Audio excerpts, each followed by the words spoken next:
Hey there, Cosmic Warriors, and welcome back to another video. And if you are new here, my name is Hannah. I am a Western Practical Astrologer.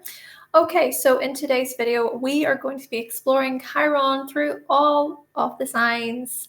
We are looking at these three stages, these three developmental stages when it comes to healing, wisdom, and integration.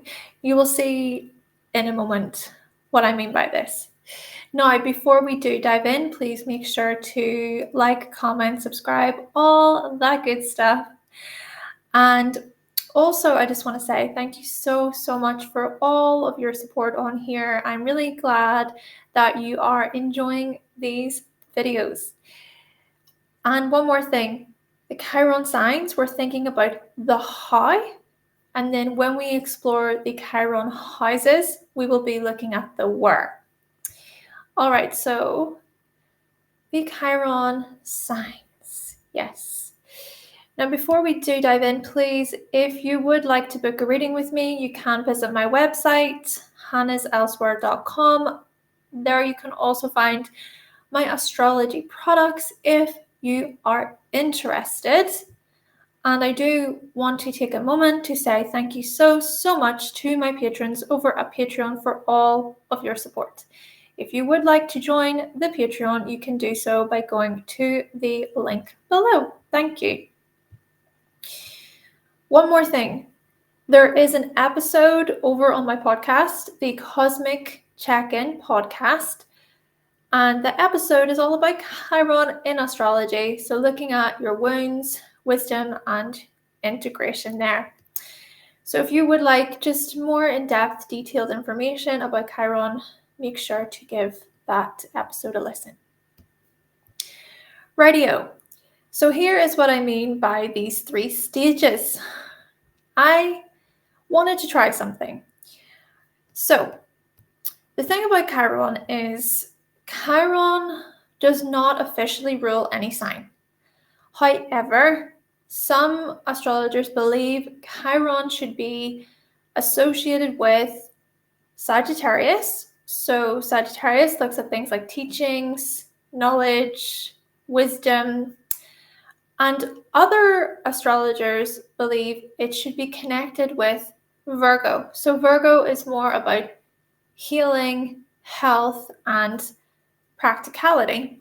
So what I decided to do, well, call it an Aquarian experiment, if you will, because I'm pretty Aquarius dominant. But I wanted to try this out. I wanted to firstly think about the wound itself. And I'm just going to explain after this what Chiron is about quickly, briefly. But the wound itself within the first stage, thinking about your younger years, your younger self, we're going to explore the first stage through this lens of, okay, the wound or where you feel you've been damaged due to feelings of inadequacy or rejection. Now, this could be a physical thing, right? We can be physically wounded. This could show up as a bite, as a burn, as a mark. And then we'll move on to the second stage, which will be the Virgo stage. So with the first stage, I've put here the first 24, 25 years of your life.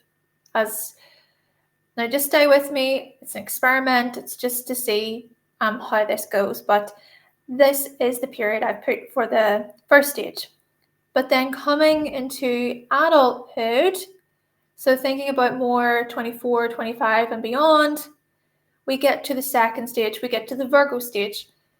So this is when we start to really accept our wounds, and there's so much compassion and forgiveness, integration, healing, these types of things involved.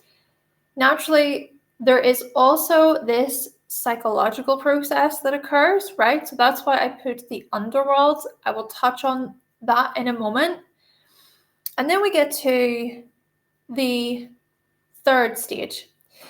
So the third stage I've aligned with Sagittarius, and I've also aligned it with the Chiron return. So more so thinking about 50 and beyond.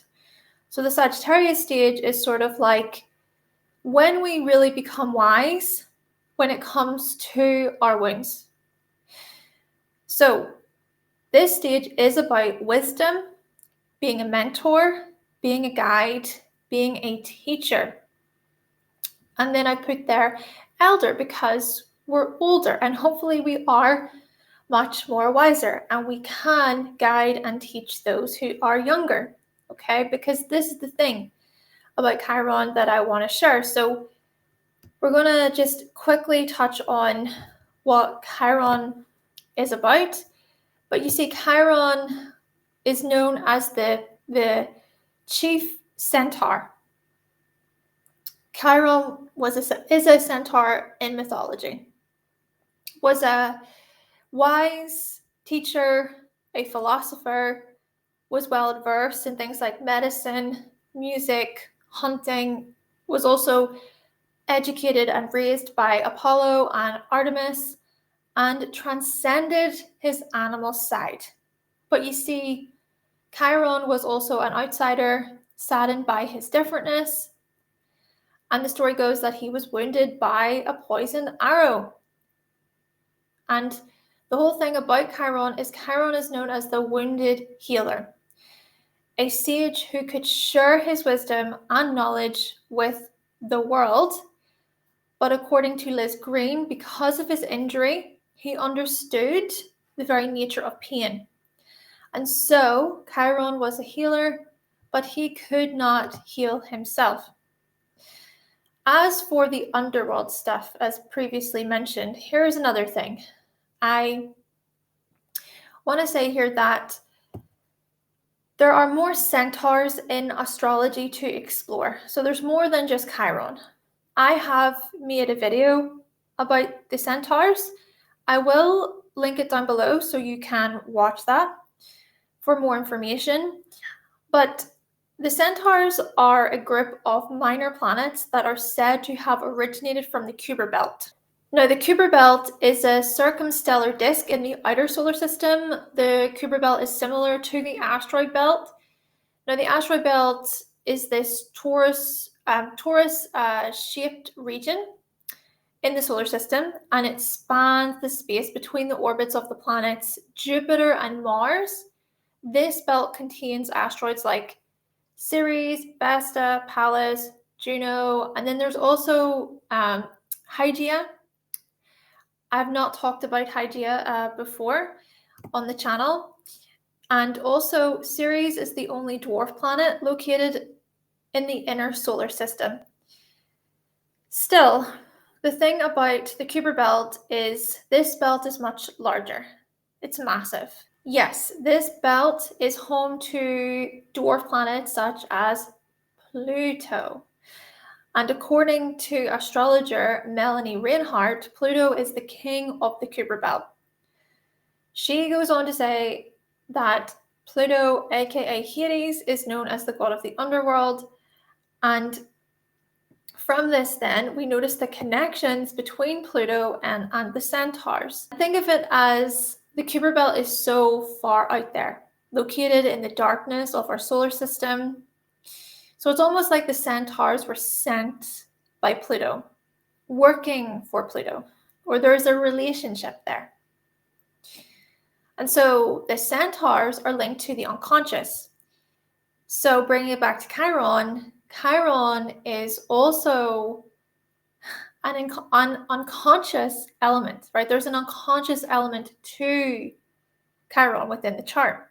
So think of this when considering the second stage. So this second stage being the Virgo stage, which includes a lot of the healing, the inner work. Even think about the mythology of Persephone, right?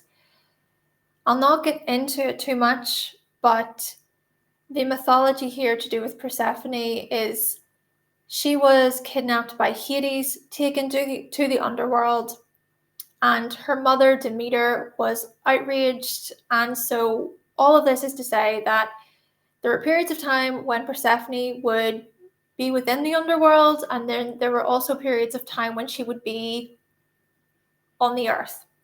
And this mythology shows up as the seasons. Spring, autumn, right? So when everything starts to die, Persephone goes to the underworld. When everything starts to blossom and bloom again, Persephone comes back up again. Last thing I want to say is about this Chiron return. So like I said, with the Sagittarius stage aligns, I feel, more with this Chiron return. Chiron, you see, returns to its natal position within your chart every 50 years or so. Therefore, it will occur typically once in your lifetime. Of course, there are people out there who can live beyond 100, but this is just typically speaking. Now, you might consider this return to be special, given that it only happens usually, once in our lifetime. So during your Chiron return, maybe what we do is, this is typically what happens, is we revisit old wounds that we have buried for years. So there we go again, the unconscious. Maybe as well, during the Chiron return, you actually heal from something that impacted you for many years. There could be a release, shedding of sorts.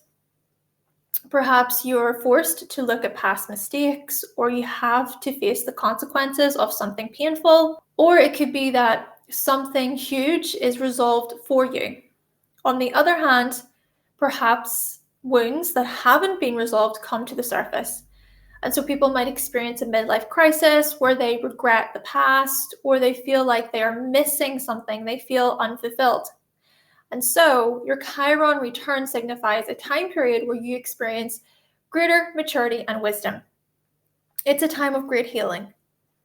Perhaps you feel released from a wound that impacted you very strongly. And if you do experience this midlife crisis, perhaps you work through these things during your Chiron return. And it's that inner work that can prepare us even for our second Saturn return in our late 50s.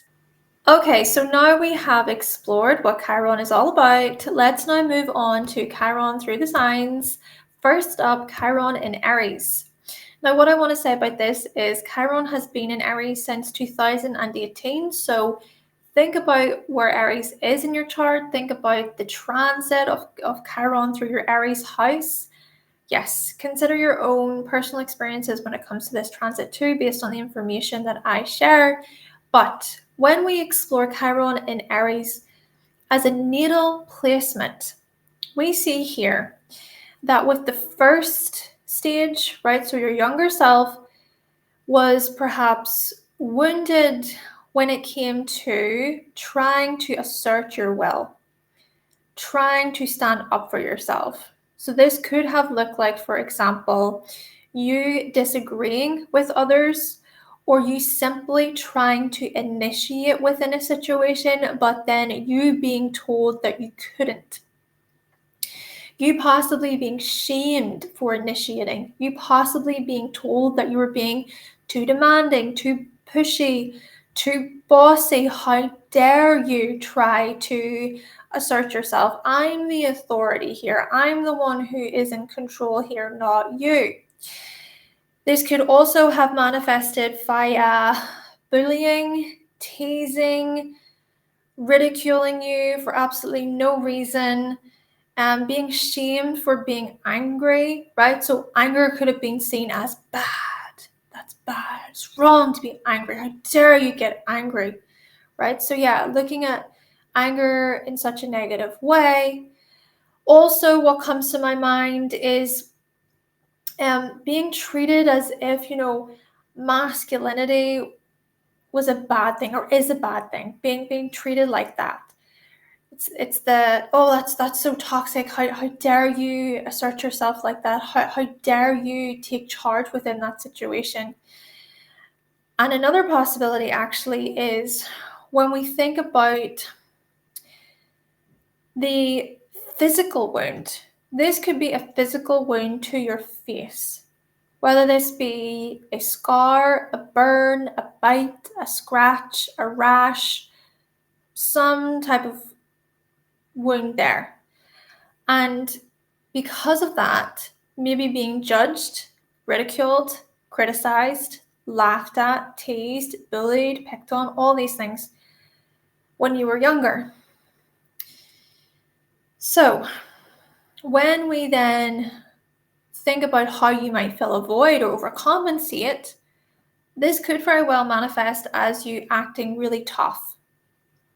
Acting all tough as if you're so independent, you don't need anybody, get out of my way, I don't need you, I don't need your support, I'm doing my own thing, right? I'm staying in my own lane, you stay in your lane, that's it. So there's a lack then of cooperation, there's a lack of joining, unity, this type of stuff. But there's also a lack of vulnerability, right? There's a lack of saying, hey, you know what, that hurt me, I don't like that, because you keep it all in.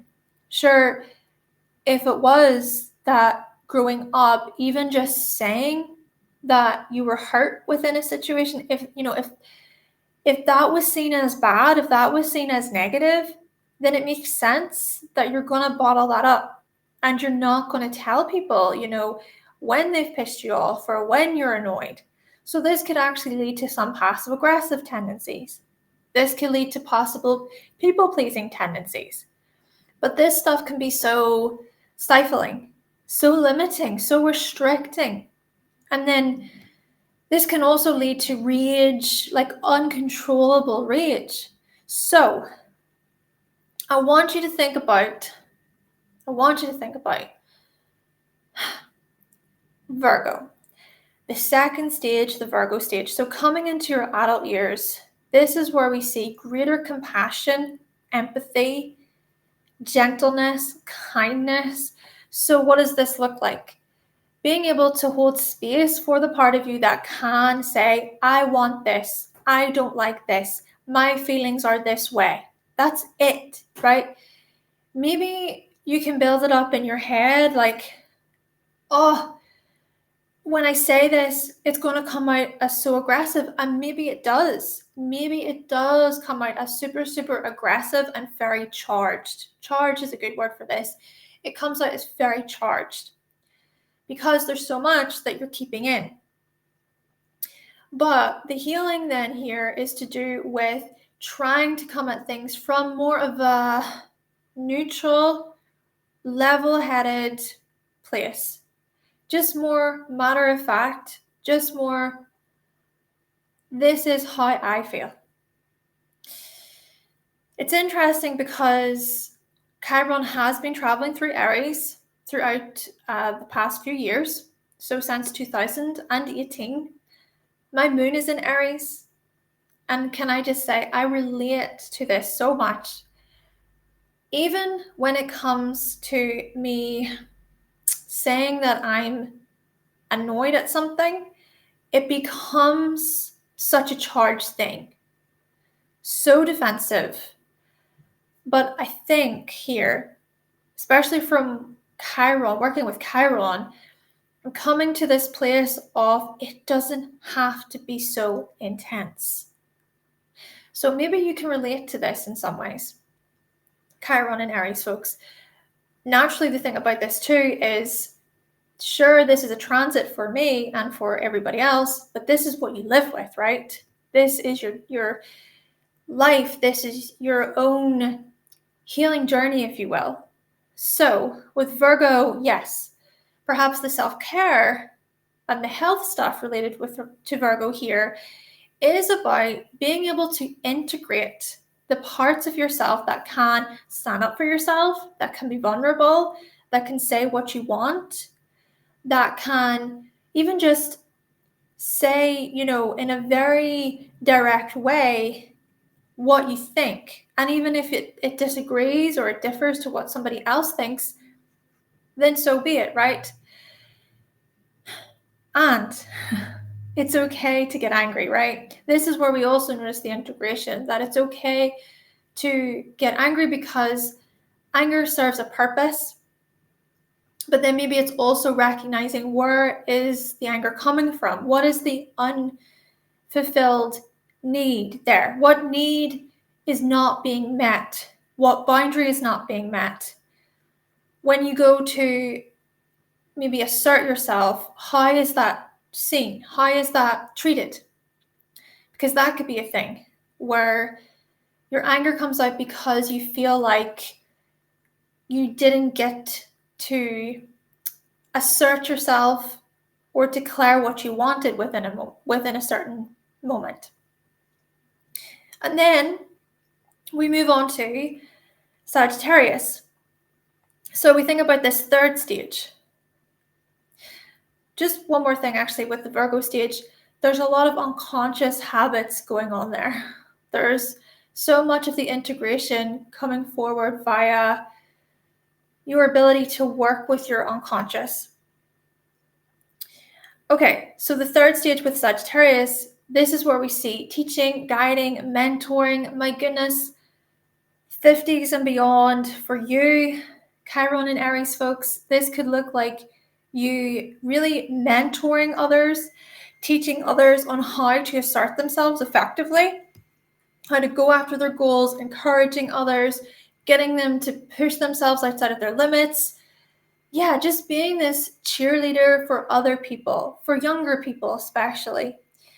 And being this type of guide, who can guide others when it comes to their leadership, their energy. Yeah, you can really guide others where they see how they can lead their lives. They can be pioneers. And within that, you also come to recognize how you are a pioneer, how you inspire others, how you motivate them. And then this is also about you coming to terms with your own independence throughout it all.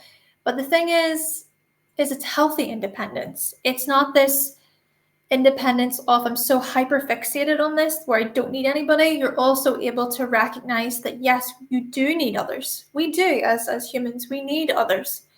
There is a level of dependency within society, and connection is so important. So I feel as if this is where we also see more of the maturity and the wisdom as you grow and as you work with Chiron. Okay, let's now move on to Taurus. So with Chiron in Taurus, let's firstly think about your younger self. Let's firstly think about the wound.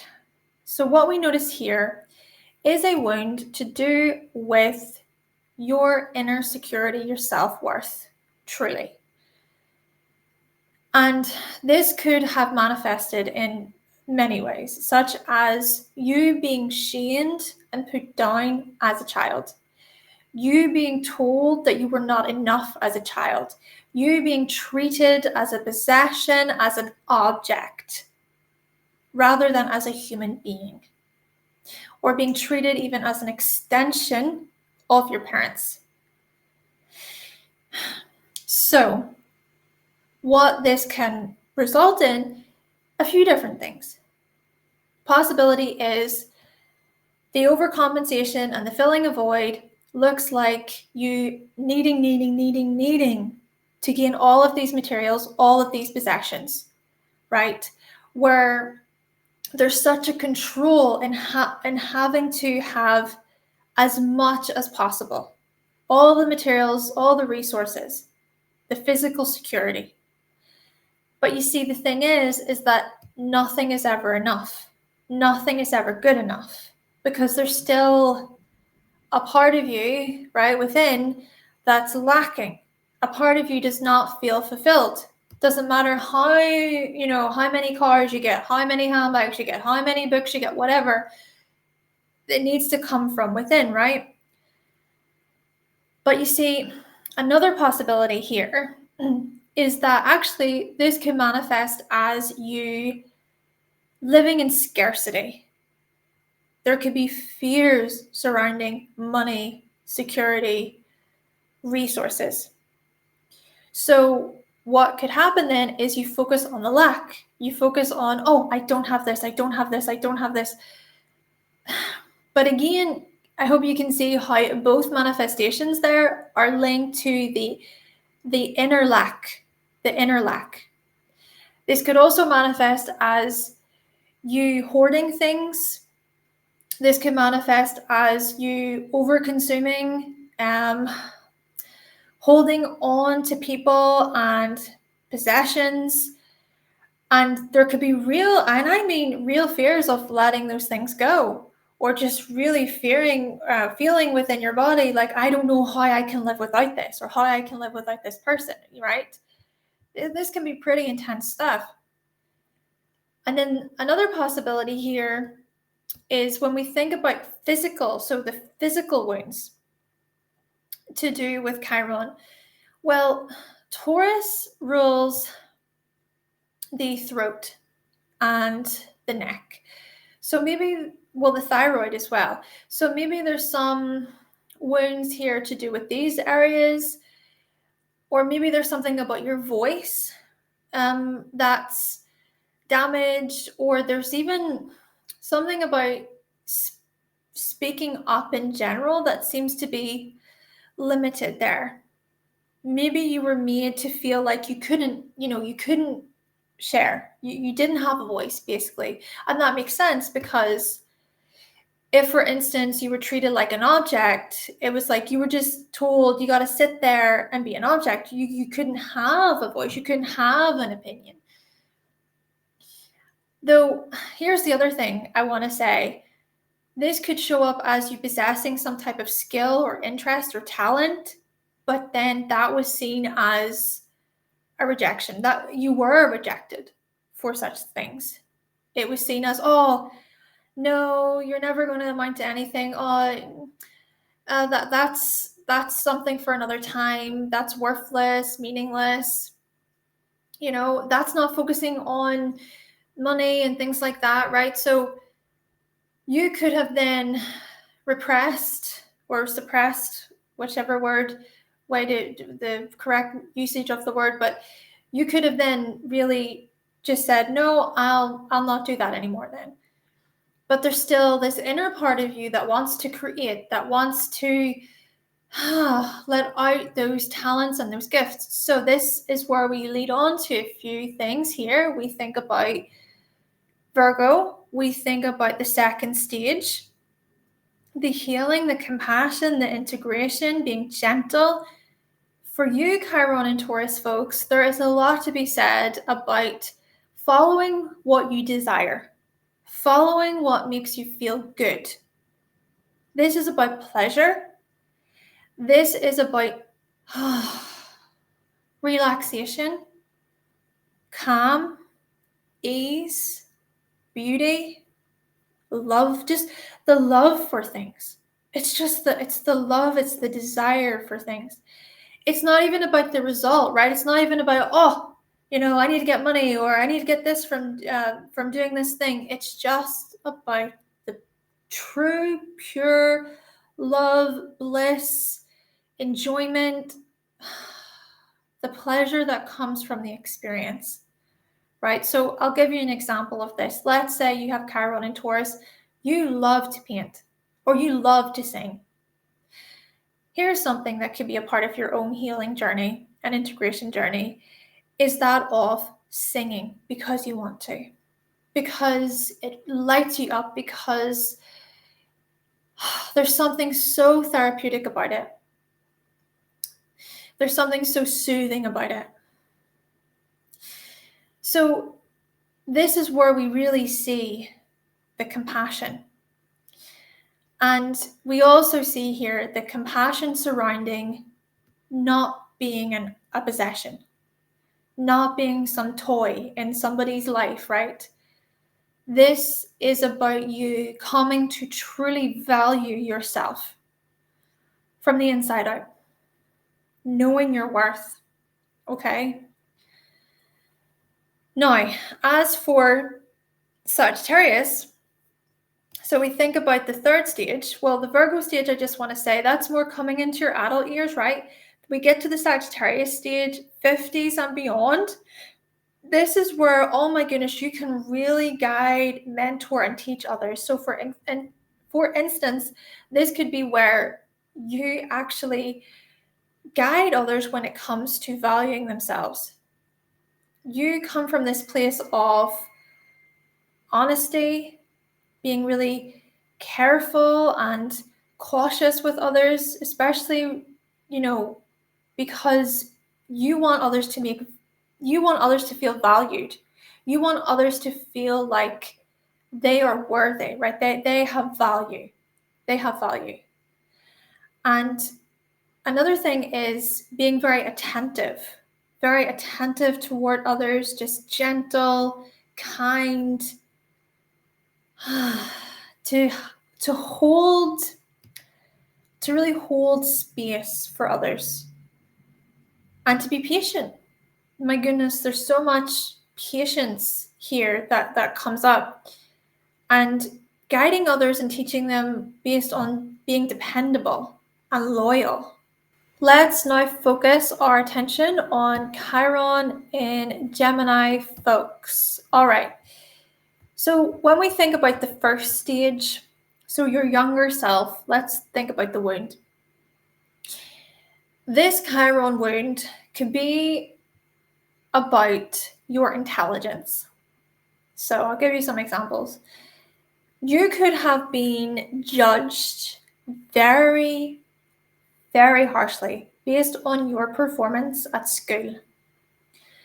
You could have been ridiculed for what you said in class, at home, in front of your friends. You could have been teased for saying words in a certain way. Or you could have been literally called dumb.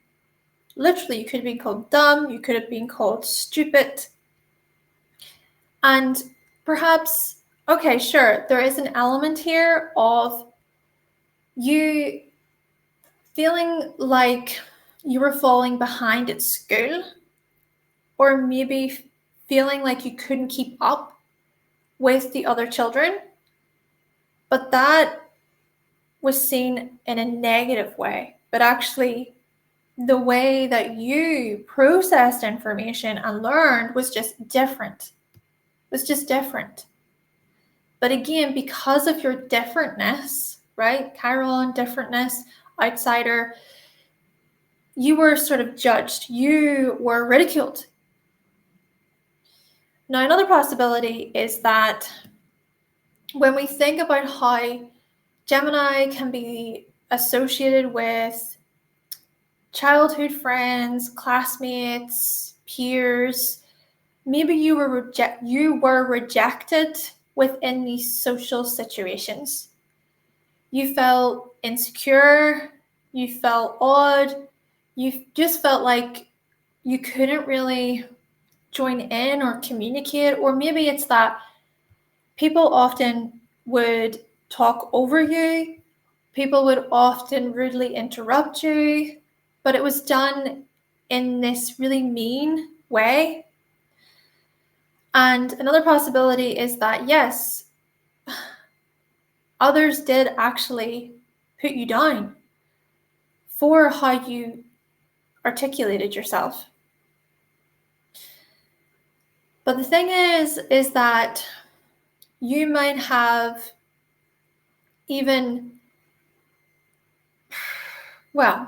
you could have overcompensated, tried to fill a void, right? This is what we're getting at with Chiron.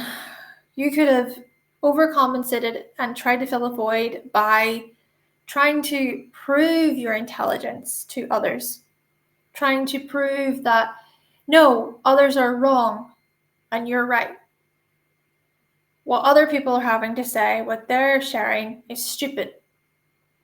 So almost as if you needed to be smart, you needed to be seen as more intelligent, more capable. This could also be a situation where you would be sneaky, or you would trick others, you would lie to others behind their back. So you could have maybe been quite kind and playful or fun with people face to face, but behind their back, things were very, very different. Okay, and I just want to be clear, this is not me shaming or judging. I'm just sharing this information and hopefully you can benefit from it because I'm going to explain more. The other thing I want to say is when we think about just the feelings of inadequacy, a lot of it is just to do with just feeling like what you said, what you shared, these things were not translated in a way where you felt acknowledged. So there's difficulties here with communicating and actually being recognized in a way for what you would communicate. Being heard, being listened to. Maybe you cannot stand it whenever you can sense that someone is not listening to you. So when we think about Virgo, okay, so Virgo is the second stage, coming into your adult years. We notice the healing and the compassion and the forgiveness and the integration to do with communication, to do with using your voice. Though, just one more thing I want to say here. There could be a physical wound, like a physical wound here, surrounding your hands or your arms with Chiron and Gemini, right? Maybe there's some sort of mark or burn, or you broke, right? You could have broken your arm a few times growing up, or your fingers, okay? So there could be the physical stuff I want to mention. We're just kind of going with the body parts based on the signs here with the physical wounds. But again, as I've been trying to say here, with Chiron and Gemini, the healing is about how you communicate. And maybe a part of this is being able to recognize that how you communicate and how you learn, these things are just different. It's not about other people being smarter or you being smarter. It's not about you being stupid or other people being stupid. It's just more about coming to terms with how you learn and how other people learn. You know, we're all very different how we process, hear, perceive these types of things. Plus, I feel as if the Virgo self-care is largely about how you speak to yourself. What is the inner monologue there? What's the conversation happening within the mind? How kind are you to yourself? Because I feel as if this is where we notice a lot of the healing for you. It's about the compassion and the kindness of your inner voice. Yes. And coming into the third stage here with Sagittarius, your 50s and beyond may be so much about literally teaching, guiding, mentoring. I mean, you could become incredible communicators, conversationalists. You could step into roles where media is huge, information, the passing on of information is huge. So you can become really very knowledgeable within these areas, and your wisdom truly comes through within conversations, right? You can come across as this wise philosopher, as someone who's done their research, as someone who has really studied for long periods of time. Yeah, this is where we see your wisdom and your guidance come through later on in life, Chiron and Gemini. Let's now think about Chiron in Cancer. All right, so with Chiron being in Cancer, well, let's think firstly about the younger self, the beginning stages here, right? The first stage, the wound for you could show up as, well, there could be a mother wound. Okay, this one could get really heavy because this could be about growing up with a devouring mother, a mother who was very much about herself, and everybody needed to cater toward her needs, her feelings, her emotions. The wound could also be about family in general, sort of you putting your needs to the side in order to be there for everyone else. Maybe this is how you received love. So love was actually conditional. It wasn't unconditional.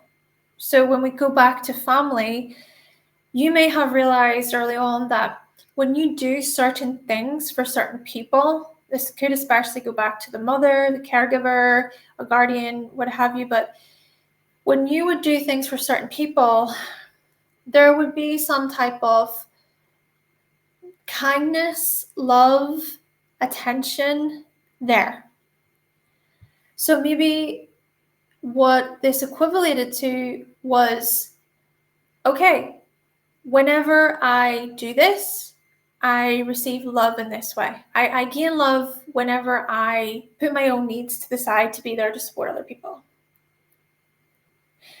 But equally, whenever you do things whenever you did things that didn't align with what the family needed or with what your guardian or mother needed, then love was withheld.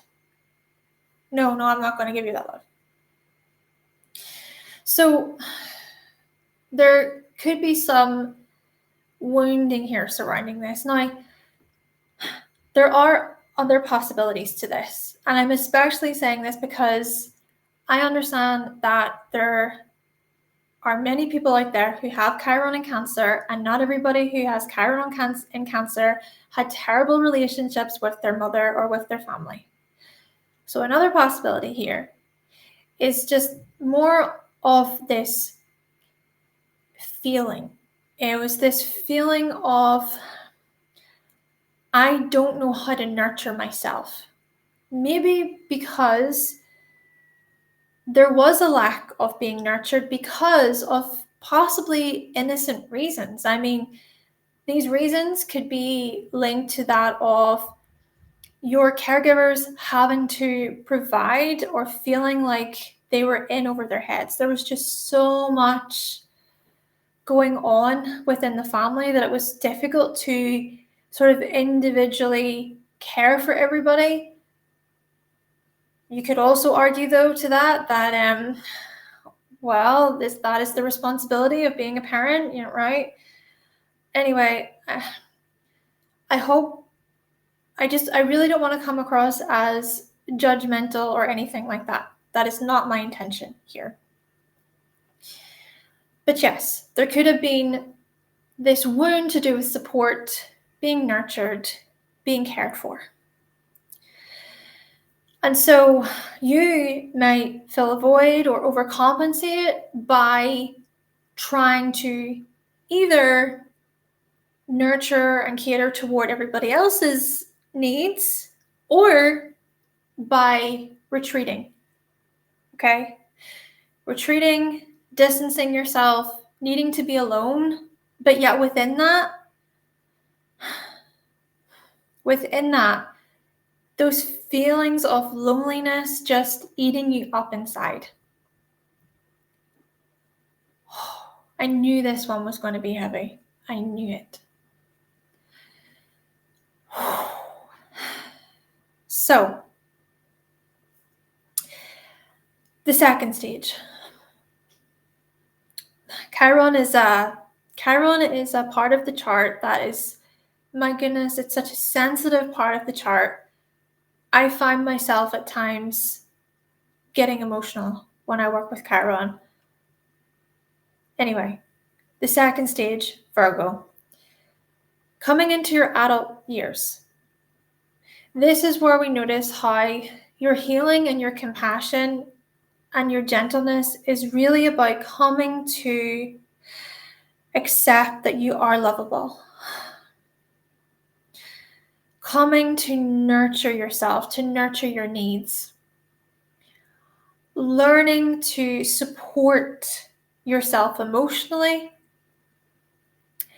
And maybe a part of this stuff, again, I want to say this with love, but a part of this stuff to do with actually nurturing and caring for yourself is being able to recognize which kinds of relationships are too smothering, do not serve you well.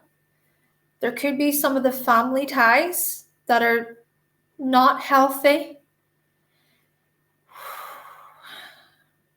But here's the thing about it too. This is also about coming to terms with times whenever you push others away. You don't let them in. You feel like you can deal with it all on your own.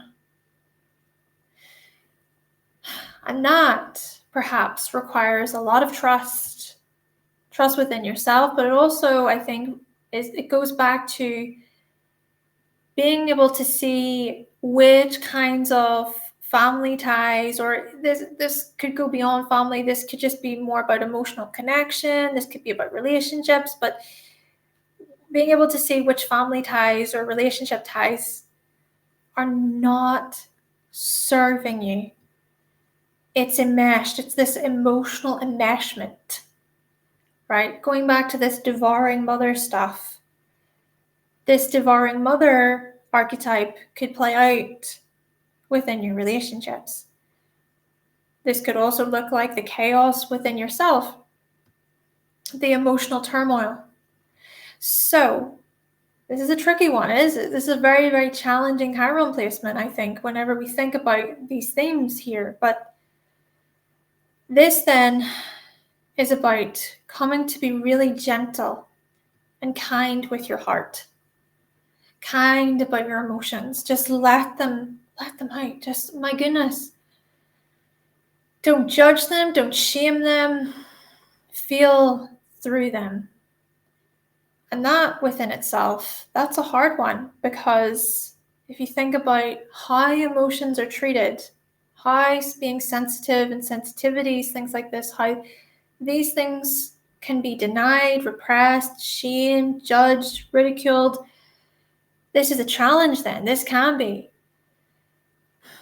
But I hope that you can maybe identify with this a little bit and maybe recognize that you feel how you feel and that it's okay to feel how you feel. Okay.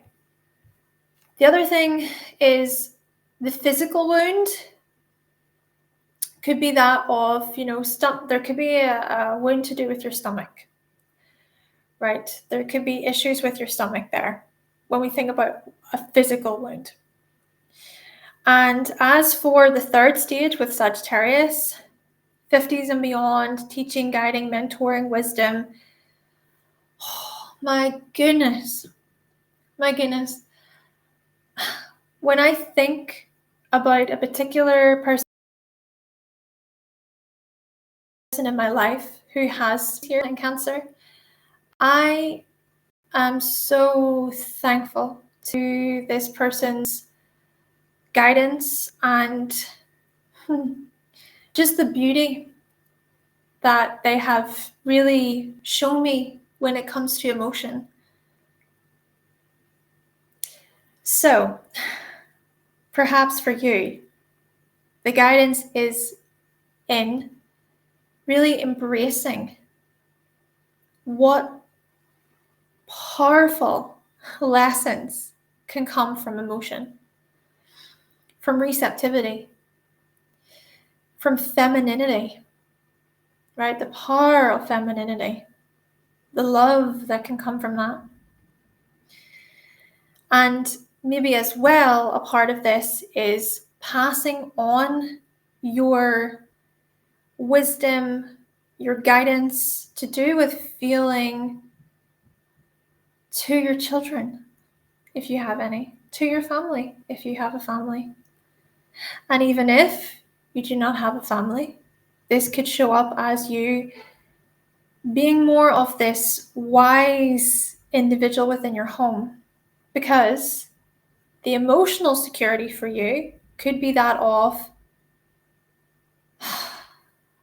finding a place where you feel safe. You feel you belong. Chiron and Cancer. Wow. Okay. Let's now think about Chiron and Leo next. So with Chiron and Leo, I just want to say here, firstly, that this is the placement that I have. So Chiron is in Leo in my chart. And firstly, we're going to think about the beginning stage, right? The first stage, your younger self, the actual wound. So there seems to be some wound to do with being seen. I may really get into this here because I'm feeling it. As children, we want to be seen. It is so important that children are seen, are loved, are appreciated, they're cared for, they're nurtured. But with Chiron and Leo, there seems to be some wound to do with being seen. There is some wound to do with getting attention. Feeling like you were not worthy of attention as a child. You were not worthy of love and appreciation as a child. Now, this could have been for many reasons. For instance, this could be where you were not seen because there was just so much happening. There was a lot going on with other children. Other children were getting attention. They maybe needed that extra attention more than you. Or this could have been where as you went to share, right? You could have went to share a piece of art, something you loved. You think about that as a child, just the excitement. But as you did that, it was seen as, oh, don't do that. No, stupid, worthless, similar to that of Chiron and Taurus, right? But with Chiron and Leo, you could have really taken that feedback as, I am unlovable. I am not worthy of my parents' attention, of my teacher's attention, of whoever's attention, right? Whatever the situation was. Or times whenever you did actually try to gain some type of attention, you were seen as, oh, you're so egotistic, you love yourself, you're a show-off, why would you do that, right? Got Chiron and Leo. I recognize this, very much so. I recognize being called a show-off for dancing, for performing. So think about this if you've got Chiron and Leo. Times whenever you were rejected, times whenever you were shamed for genuinely just enjoying something, just enjoying. It didn't even have to be about getting on a stage and putting on a show or whatever, right? I've got a 5th house stellium, so I can see how that plays out for me. But this could have been something as small as you loving some type of art or music, or loving how you dressed, right? How you expressed yourself was through your fashion, through your clothing, but you were laughed at, ridiculed, possibly bullied, okay? And so this is where we notice the wound, these feelings of inadequacy and the rejection. But here's the other thing. You could very well try to fill a void or overcompensate by what? By a couple of things. Trying to gain attention, right? where it is about, look at me, look at me, look at me, look at me, right? Desperately, right? I'm talking about desperation. Where because you don't recognize yourself, you don't love yourself, you're just going to go with the first person, whoever gives you attention. Yep, validate me, okay? Or this could play out as you looking at others, judging them. Oh, they're a show off, Oh, I don't like that. Or another possibility is this lack of play and creativity and fun and joy. The moment that joy is happening, right? The moment you're in a fun situation, there is this part of you, almost this outside part of you watching you. This is sort of what it feels like.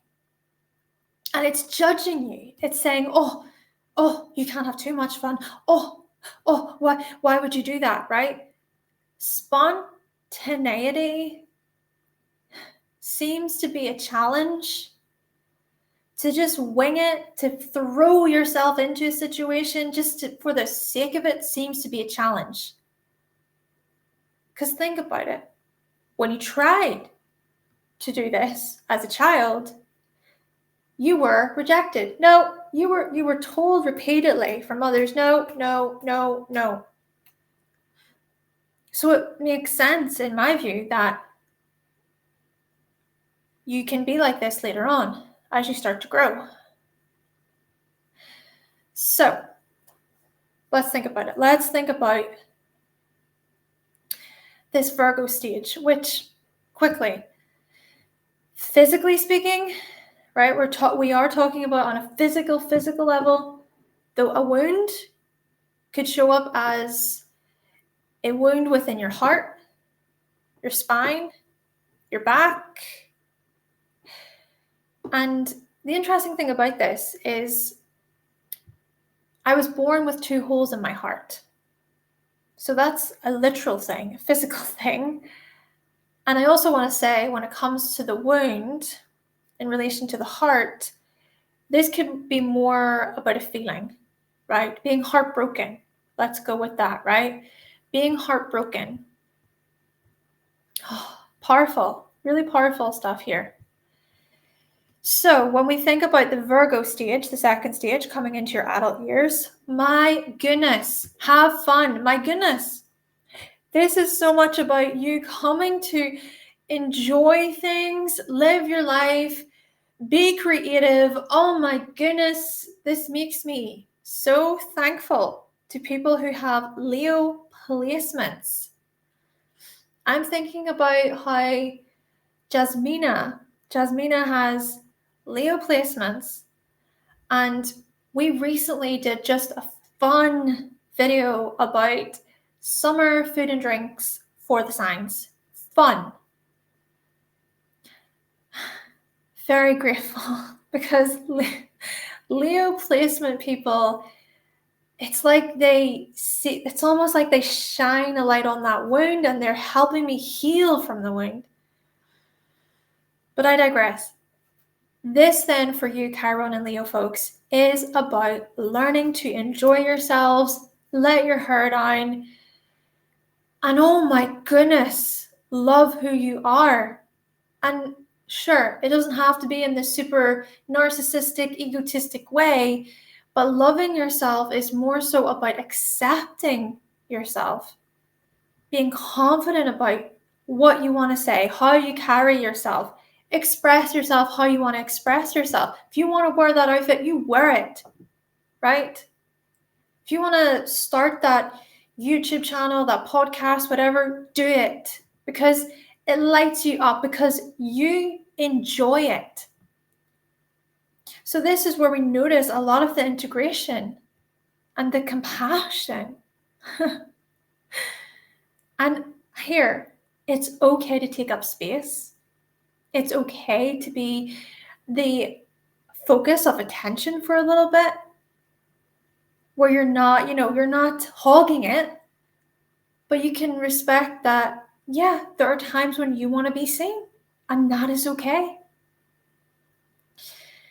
But then we come to the Sagittarius stage, the third stage, 50s and beyond.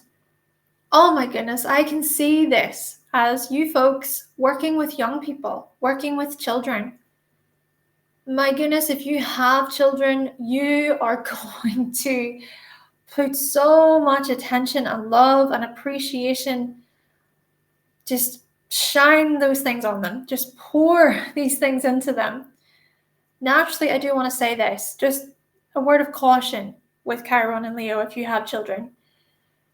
Be cautious not to treat your children as extensions of yourself. So, for instance, let's say you have Chiron and Leo and you really want it to be a singer, you really want it to be an actor, an actress, whatever. You then go on to have children. But because you didn't live out your dream of being an actress or whatever, you then push it onto your children. Be cautious of that. Allow your children to grow authentically, to be themselves. They're individuals. And I'm saying this with love. This is not to shame. This is not to judge. But what I will say, when we think about more of the benefits here, especially with being a mentor guide within the Sagittarius stage, when it comes to other people's creativity, when it comes to other people's shining, you're so good at being like, yes, yes, yes, right? Hyping them up, applauding them, showing love, just really wanting to see other people win. Being so supportive of other people's gifts, recognizing other people. Okay, let's now move on to Chiron in Virgo, folks. So, Chiron in Virgo, folks. Firstly, let's think about your younger self, the first stage. Let's address the wound. So with Chiron in Virgo, this could be where the wound is about you needing to be perfect. You feeling so dissatisfied about many things, about how you look, how you come across, how you do your work, the results of things, hygiene, cleanliness, whatever it may be.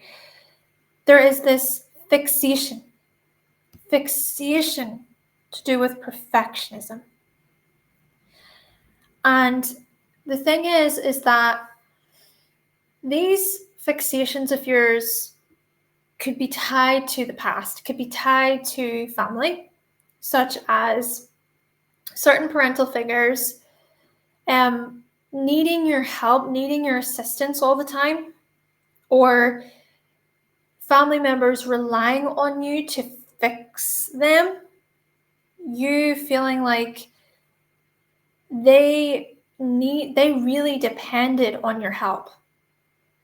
I mean, they could have shared things with you that were highly inappropriate, or they could have sort of judged you or ridiculed you for how you looked. Maybe they were dissatisfied a lot of the time with you. Perhaps as you would go to clean something, attend to something, there they were judging you, shaming you. They needed you to do it again and again and again until it was perfect. I even just want to say here, when I think about the fixing stuff that I previously mentioned and the perhaps inappropriate information that was shared, I feel as if that inappropriate information can also be tied to Chiron and Cancer.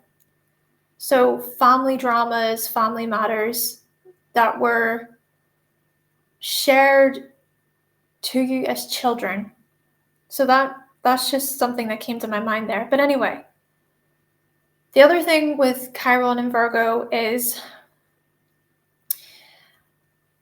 perhaps your parents, or this could just be, from your experiences through peers, friends, what have you, but they could have been really very obsessed about planning, control, organizing. Things just had to be in a very particular, linear, organized way. Like, it couldn't have been out of place at all. Plus, this could even be the pressures that you felt to do with performing really, really well at school, getting perfect grades.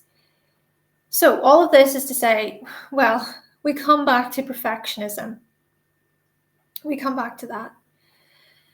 But it could also even be that there was some sort of health implication with you growing up. Your health could have been in a serious way.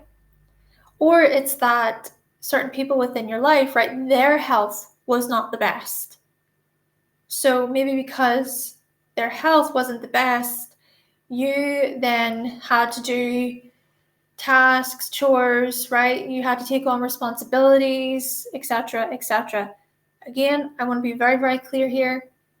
This is not about shaming. This is not about judging other people. I get that everybody's life experience, household, family dynamics, etc. I get that everybody is so different. Still, with Chiron here in Virgo, it could be that with you, there's just a lot of nervous energy here, right? This energy of, oh, I need to make sure that everything's in order and everything that I do, it's planned out and nothing is out of place. Because if something does feel out of place, that is far too overwhelming for you. It's this hypervigilance. It's this being on edge. The nervous system is shut. And you could also possibly be very concerned about your health a lot, worrying sick about your health. Now, again, the worry could be because of a previous situation, right? A previous health scare, a previous health implication, maybe when you were younger, or of course it could be to do with a parent in your life, right? Family member, etc. And there could also be such a critical way, right? The criticisms within your mind. So the critical way of speaking to yourself. High strung. You can't have any mess. Things cannot be out of order, etc. You just, no, you can't do that. But then another possibility actually with this is things are disorganized. Things are out of order. Especially whenever you're under high pressure, whenever you're under a lot of stress. So there are different possibilities to this, different manifestations of this. And the other thing, of course, is this could show up as overcompensation, right? For trying to fill a void. The filling a void even could be about you saying, okay, well, what can I control? Okay, I can control my body. I can control what I put into my body. So here we notice the implications with, I say this with sensitivity, okay? Implications with eating, diet, fitness. That's all I'm going to say on that one. But overall, constantly feeling like there's something wrong with you, right? There's something seriously wrong with you, right? You do something that's maybe minor. You lose something, or you make a mistake. You make the slightest mistake. What do? Oh, I'm such an idiot. Right?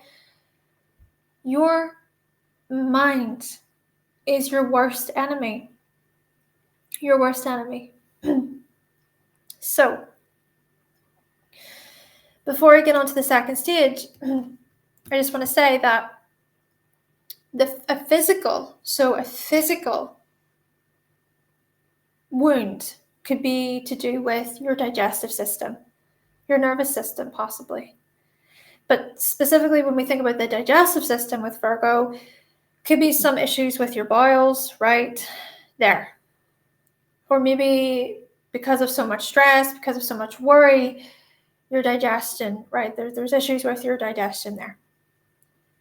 So with the second stage, the Virgo stage, so coming into your adult years, this is where we notice a lot of the healing and compassion.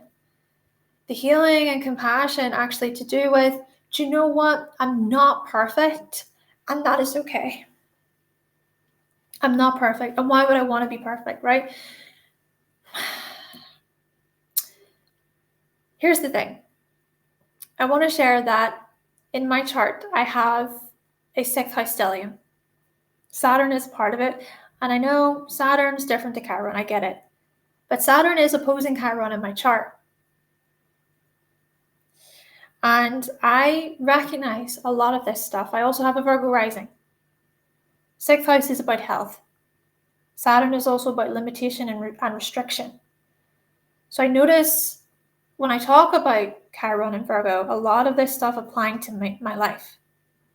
But what I want to share about this is that I have strongly, especially whilst Black Moon Lilith was in Virgo for a good few months there, but I have strongly been coming to terms with screwy perfectionism. So maybe a part of what you're coming to learn with Chiron in Virgo is that you are a human being. You're not a robot. You're allowed to make mistakes. And even if you do make mistakes, you're allowed to rectify them, or you're allowed to learn from them. And there's also gentleness and kindness here to do with your body.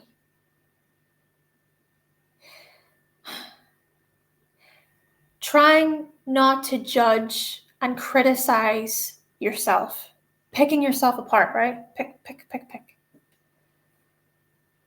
Or really being harsh, just so harsh, so critical of yourself. That it's okay actually to have a few things out of order, or, do you know what? Yeah, sure, maybe the kitchen isn't as clean as you would like it to be, but so just let it go for now, right? Now, at the same time, I do get that there are certain health challenges here. You know, when I think about OCD, for example, I mean, that is a real thing, and I'm not trying to give solutions here, if you will. This is just more about how you come to work with this energy. But anyway, I get that there could be other things at play, bigger things. So yes, gentleness, kindness, about health, about cleanliness, hygiene, correctness. You know, it's like, yeah, sure, okay, you said that word, whatever, let it go, move, you know. And I relate to this because I can recognize many times when I've used the wrong word within a sentence, or I've spelt a word incorrectly on my Instagram, and I have freaked out before. And I think, did I need to be so hard on myself there? Really? So think about this for yourself. And I do think that these are the things that you come to learn. And maybe you also come to learn that, hey, you can still improve, right? There's a difference between improving and perfectionism. You can still work with this energy in that you can say, yeah, all right, I would like to polish this up, or I can improve this within my life. I can get better at this. But you can do it in a more positive way, in a more beneficial way, right? You can work with the energy rather than it being punishing, ridiculing, judging. That's a very, very different energy. But then we notice with the third stage with Sagittarius, right? So 50s and beyond, guiding and mentoring is so much about how you can assist others with their own ways of being productive, being efficient, right? My goodness, if you've got Chiron and Virgo, you could very well come to learn a system You may be really interested in learning a system or learning how a certain area works, right? There could be an area where, okay, there's a certain way that things happen here. There's a certain way that things function. So you could then learn the ins and outs of whatever that is, and then guide, teach using that system or using the tools that you learn from whatever the area is. You could also be a mentor when it comes to health and diet and nutrition and fitness. I know for myself, right? My views of working out and going to the gym and everything they have massively shifted from I need to go to the gym, I need to go to the gym, I need to make sure that I look good, to I'm excited to go to the gym. I actually get to move my body. Oh, this is really good because whenever I'm older, I'm thinking about my bones, I'm thinking about my muscles, I'm thinking about my older self and how my older self is going to be so grateful that my younger self is putting those steps in place now. So that's very different. So yes, you could become very wise within these areas. Let's now think about Chiron in Libra. Okay, Chiron in Libra, folks. So firstly, we want to think about the younger self. Your younger self, the first stage, the wound itself. So there seems to be some wound here to do with, well, right off the bat, relationships, being liked. So a couple of examples of this could be where you were rejected from others, right? By others. So maybe as you went to show interest in possibly someone to date, or you went to show interest in a friend, you were rejected. You were made to feel like, who are you? I don't want to be friends with you. Or why would I go out with you? Ugh. Those feelings and those rejections and ridicules from others. But it could also be here where there's some type of wound based on relating in general. So for instance, this could be that your parents divorced, but within the divorce, you took that very heavily, very deeply. That was a lot for you to process. You could have even been treated as this mediator, as an in-between, right, between your parents. So, for example, you could have grown up with both parents within the house, and that maybe at the time you didn't, recognize this, but maybe that was like a harmonious situation for you. But then the divorce, that was the complete opposite of what you'd ever known. And the discord and any disagreements or arguments, you may have really internalized a lot of that. Or you may have looked at it as, my parents don't love me. They're divorcing, they're separating because of me. So that's a heavy one, right? And that's also a possibility. But another possibility could be that, sure, okay, your parents didn't divorce, but there was still something about conflict that wasn't fully resolved, right? There was passive aggressiveness. People were very quiet. They wouldn't be so direct about their needs or their wants. You could have, for instance, saw this massive imbalance between your parents. Take it away from the parents, take it away from the home. And again, being very clear, this information is not to shame nor judge anybody. But to take it away from the parents here, from your home, this could also have shown up via relationships, right? So thinking about, friends that you had or relationships that you started to develop even into your teenage years, right? Where there was this imbalance. It felt like there was not much room for give and take. It was more so one person was taking way too much, and the other person was giving way too much, right? So from this is where we get into filling a void, overcompensating, because this could show up in a few ways. This could show up via people pleasing.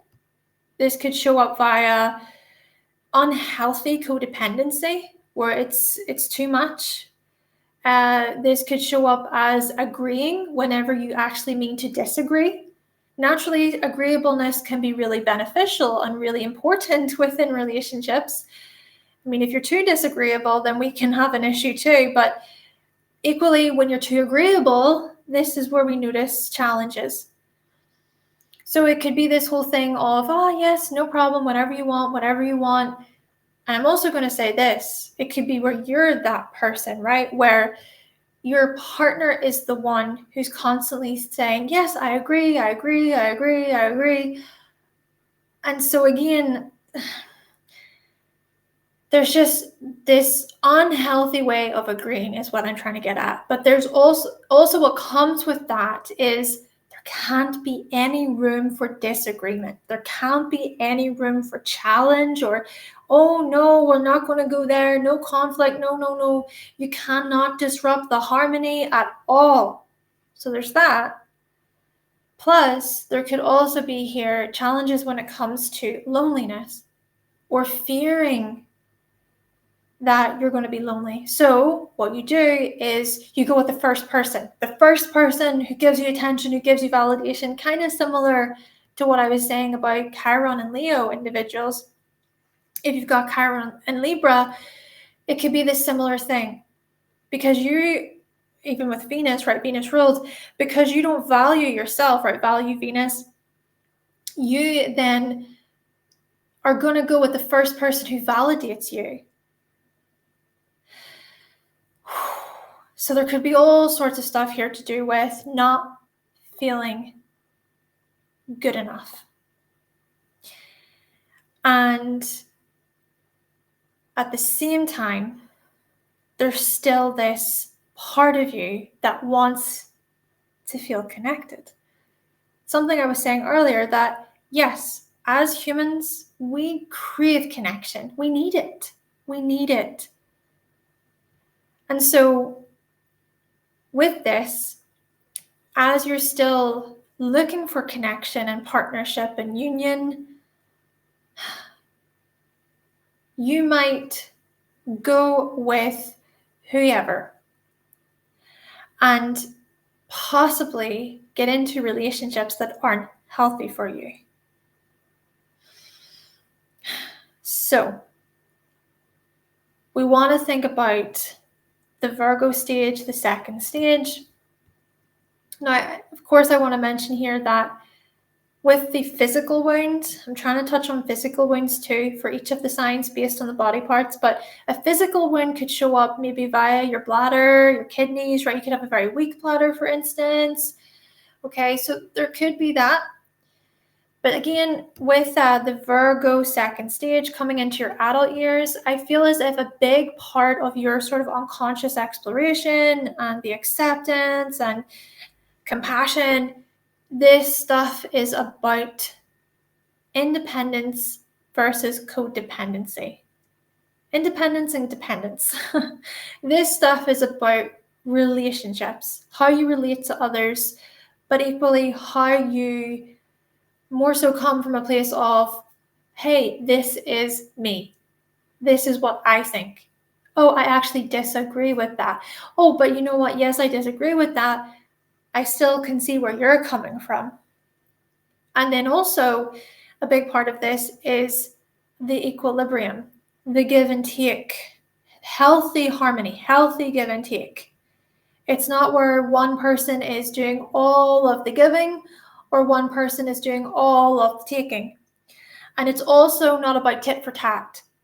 It's not about, oh, well, I did this for you, now you must do this for me, right? The conditional stuff to do with Venus.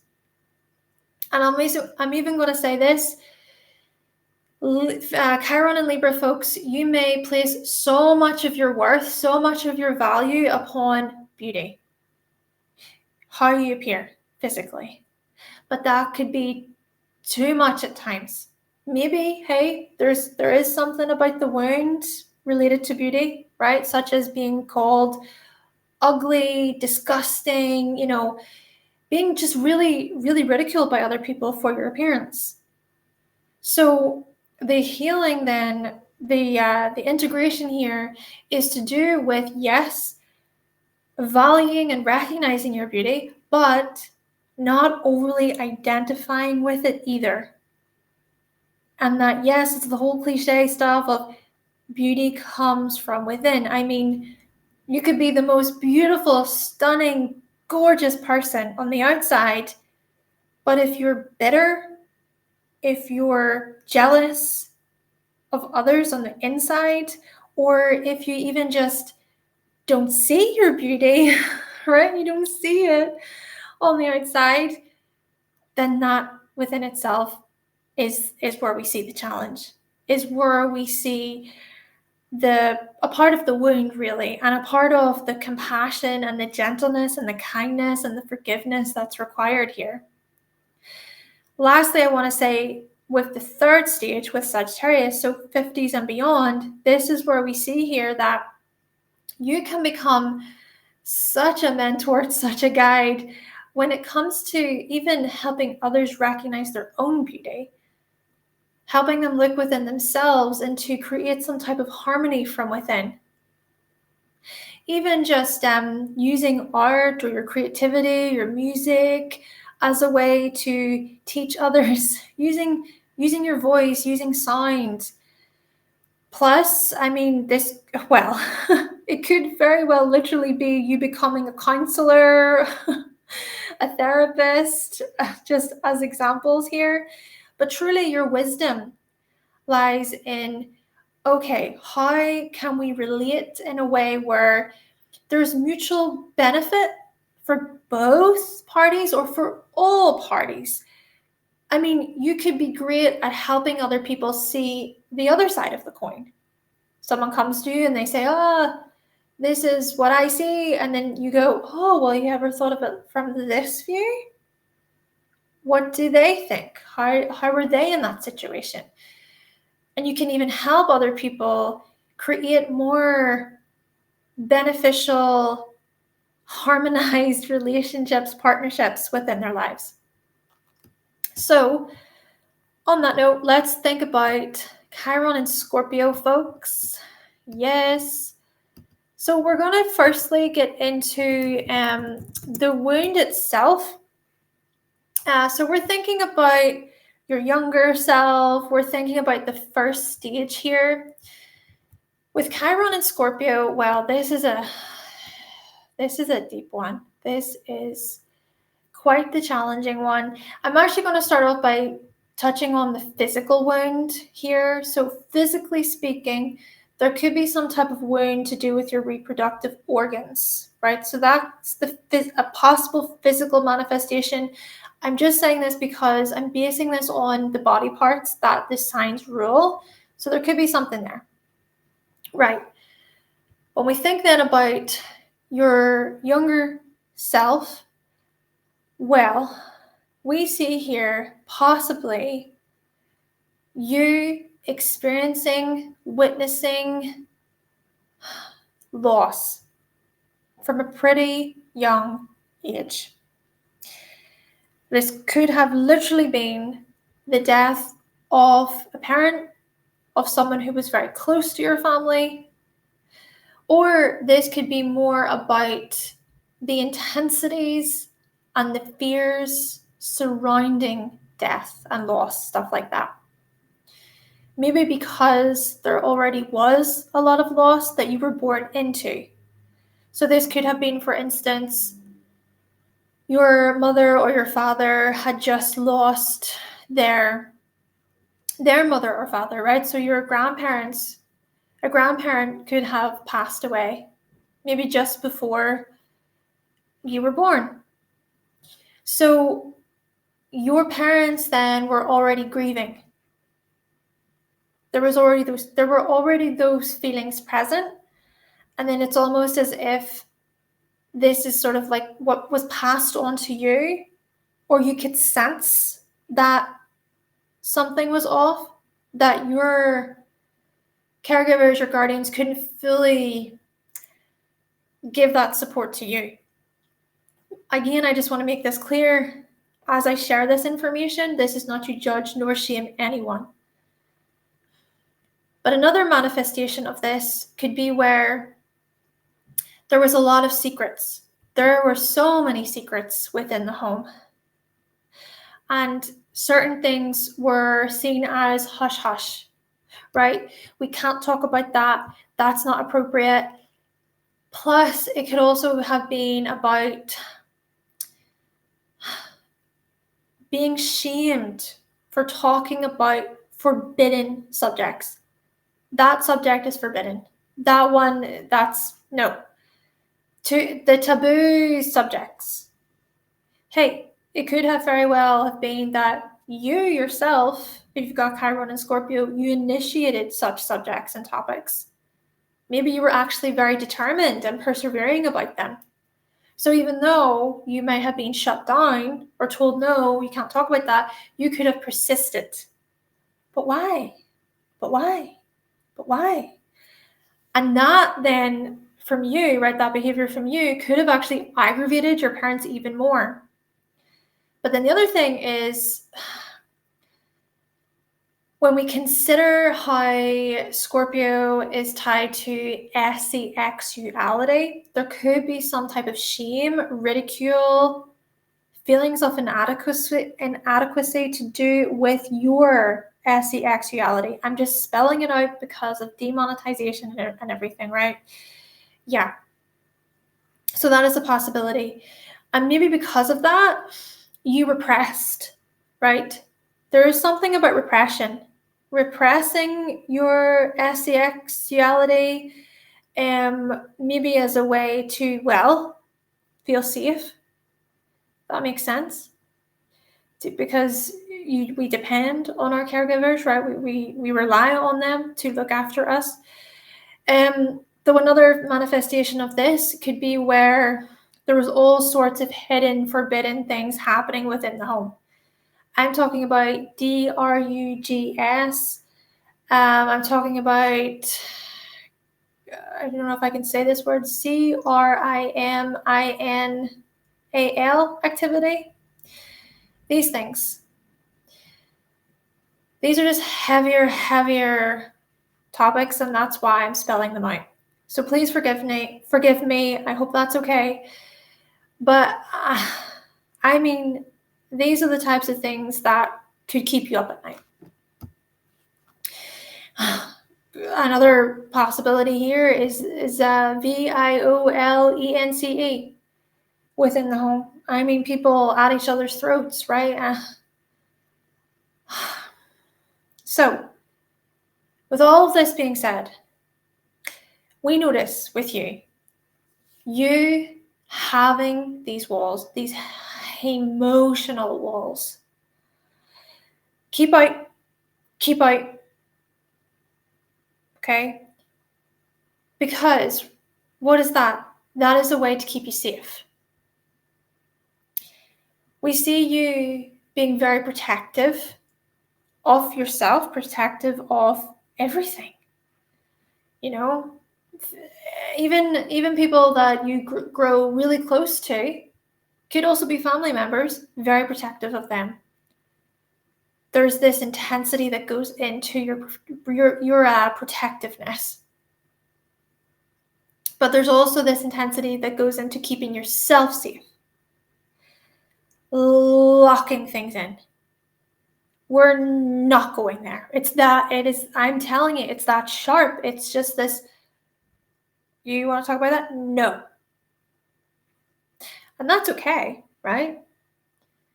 But the thing is that this could also show up as you being overly suspicious you being overly protective and just smothering others. This could show up as unnecessary paranoia, reading into things too much. Naturally, here's the other thing. With Chiron and Scorpio, you could very well be able to see through people. the lie detector stuff with Scorpio, very much present with you. But maybe you can snoop around to such a point that you actually end up hurting yourself. You find things that you didn't want to see because you were so, I need to, right? But then I also wonder, is there something here about self-sabotage? Is there something here about being really destructive even? Sabotaging perfectly healthy situations because you are digging and digging and digging. Maybe because a part of you doesn't want to get super close. And then the self-destructive stuff could show up as you not realizing that you are your own demise, right? You are destroying yourself. Maybe because, again, fear. What a fear of vulnerability. Possibly possessing fears, these strong fears of vulnerability.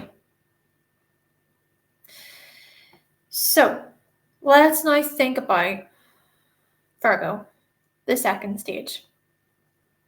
Well, it's quite fitting because what we see when it comes to you is this is truly you diving into the underworld. This is you truly diving into the psyche and coming to terms with these strong emotional walls that you build up. The part of you that brings things, even brings healthy, good things for you, right? Good situations, good experiences for you. The part of you that brings them down because your walls are so strong. Because you don't want to let other people in. Because you don't want to be hurt. So you keep others at a distance. But that, I hope when I say this, I explain it well, but that is actually to your own detriment. That is to your own detriment. Because then there's no intimacy. But here's the thing. You value intimacy. You crave it. You really crave it. You want to feel something. Now, with that being said, this is not me giving you this quick fix, right? When it comes to Chiron is a process. It is a process. Scorpio energy is a process. But I still think that into your adult years with this second stage, there's a lot of healing, acceptance, regeneration, transformation, compassion to do with your emotions and to do with what you witnessed, what you observed growing up. Because that stuff is heavy stuff. And when we even think about the third stage with Sagittarius, right? 50s and beyond, this is where we see your wisdom shine through. My goodness, you're the types of people who you can listen to someone's story, their backstory, right? You can pick it apart and hear, okay, what does this person actually mean? What are they not saying? What's the meaning behind this word? Oh, okay. And then you dig right in, right? You burrow in. And then you extract so much valuable information and then you bring it to light. And then, wow, people are like, how did you see that? How did you do that? How did you do that? And it's not something, I don't think it's something that you're necessarily conscious of. Maybe you will become more conscious of it as you grow and mature and you use it wisely. But it's just something that you do become very, very good at, very gifted at. And so in this way, I would say that you're great at supporting others through transformation. Yeah. You are there to support others who are going through a harsh ending, and this could be about death, loss, whatever, but you're also there to support others through new life, beginnings, the birth of something else, the rebirth of a situation, the rebirth of people's life transitions and stages, etc. You're there as this very sturdy, supportive individual. So yeah, this is where you really come to be wise and where you come to teach. Okay, so let's now move on to Chiron in Sagittarius, folks. Right. First stage, your younger selves. I just want to get this out of the way. With the physical wound, right? So I've been looking at a potential physical wound for all of the signs based on the body parts that the signs rule. So a potential physical wound could be tied to your liver, your thighs, your hips, possibly. But as for the wound here to do with Chiron, there's something about your meaning in life, your higher meaning, questions about why you're here, and how such things are linked to that of philosophy, religion, stuff like this, your beliefs. Here's a couple of different examples here, right? Possibility is you grew up in a very religious household, in a very religious family, and you were told exactly what to believe and what your meaning was.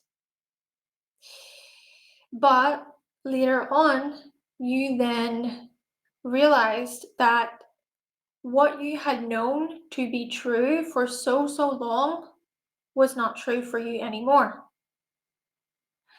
Or it's that you started to really question the religion or the beliefs that you grew up with.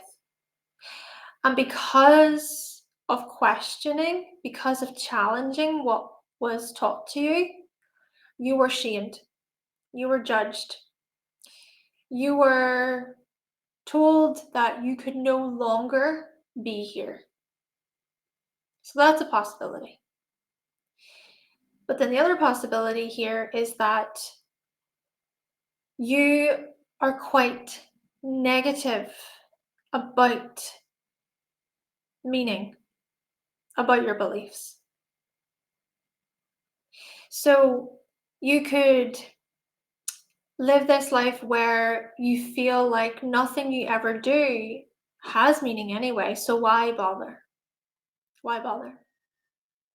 So then you avoid, you become lazy, you don't feel like you have much of a mission, a purpose, a meaning, so it's just this undesiring part of you. And this part of you as well, that things were so true, right? This is the truth, but maybe it also sort of feels like a betrayal because possibly you later recognize or realize that that thing isn't the truth anymore. So then because of that, you really do start to question, what is this all about? And you could very well then be on this continuous, because this is another manifestation of it, is continuously searching. Search, right? So yes, there could be a manifestation of completely not bothering, whatever, maybe just, how do I put this, not really having a moral compass, so to speak, right? Because we think of Sagittarius, Jupiter energy, and it's about morality. So because of a wound or a rejection or a ridicule to do with your belief system or to do with religion and philosophy, then your morals are a part of this. So yeah, a possible manifestation of this could be no morals, just by being reckless, getting into all sorts of trouble. But then another way of this is almost making it your life mission to question and to keep searching, or just feeling really directionless in life, like I don't even know where I'm going from here. And you could try all sorts of things, right? You could try and travel the world, go to all of these places, possibly even join all sorts of, types of religions and things like this. But there's still this part of you that isn't fully sure, right? You could talk to so many people about their experiences and, just pick up on all of what they have to share, their wisdom, their truth, their knowledge, but you're still left with more questions, right? Now, don't get me wrong, this energy, of course, maybe whenever you come to work with it better, that this energy can suggest that yes, to be open to questions, to challenge what is being taught, etc., that can be used to your benefit. That can actually be done in a really mature, wise way. But you see, one of the challenges here is more to do with this denial, this running away energy, not wanting to face the truth, running away from your problems, maybe taking too many risks in life, being really impulsive, living on this dangerous side, right? And then you get into all sorts of issues because of this. Now, another possible manifestation is that even if you are religious or you have, there's a certain belief system that you like to share or teach, you could go overboard with this stuff. You could be really dogmatic, very preachy, preaching heavily at other people. Excuse me. So you could take that too far, or where you could be really demanding. But here's the thing. Perhaps, just perhaps, this is what was passed on to you, if you think about it. So you may overcompensate because you were preached at. There were dogmatic figures in your life. Or another possible manifestation is the figures who guided you in your life were actually very freedom focused, but not a lot of structure, not a lot of responsibility. Oh, sure, yeah, you want to go off and do that? Yeah, no problem, no problem, no problem. But too much. So, all of this is to say, I think there was a lack, so there could have been a lack of guidance, or it's that the guidance that was shared was very, very dogmatic. These are some possibilities. So when we think about the second stage, right, so coming into your adult years, the Virgo stage here, perhaps a big part of this is coming to terms with what you believe in. What do you believe in? And even if you're someone who says, no, you could very well be an atheist. But that within itself, I suppose it's still a belief, isn't it? I think. I think. Maybe atheists are watching this and they're like, no, Hannah, you're so wrong. Stay with me. Still, even if you're an atheist, there is something here about trying to come to terms with, okay, well, right, my morals, okay, I'm going to respect my moral compass, my moral guide. Maybe this is even about finding people who align with you when it comes to morality, or finding people who you feel inspired by, right? You feel like they have some type of positive influence within your life. They give you some direction. They provide you with some type of support and guidance too. that there are people who you can relate with on this level. And maybe a big part of this as well is coming to terms with the things that you really want to explore in the world. Being kind to yourself, being gentle and accepting of yourself with respect to exploration.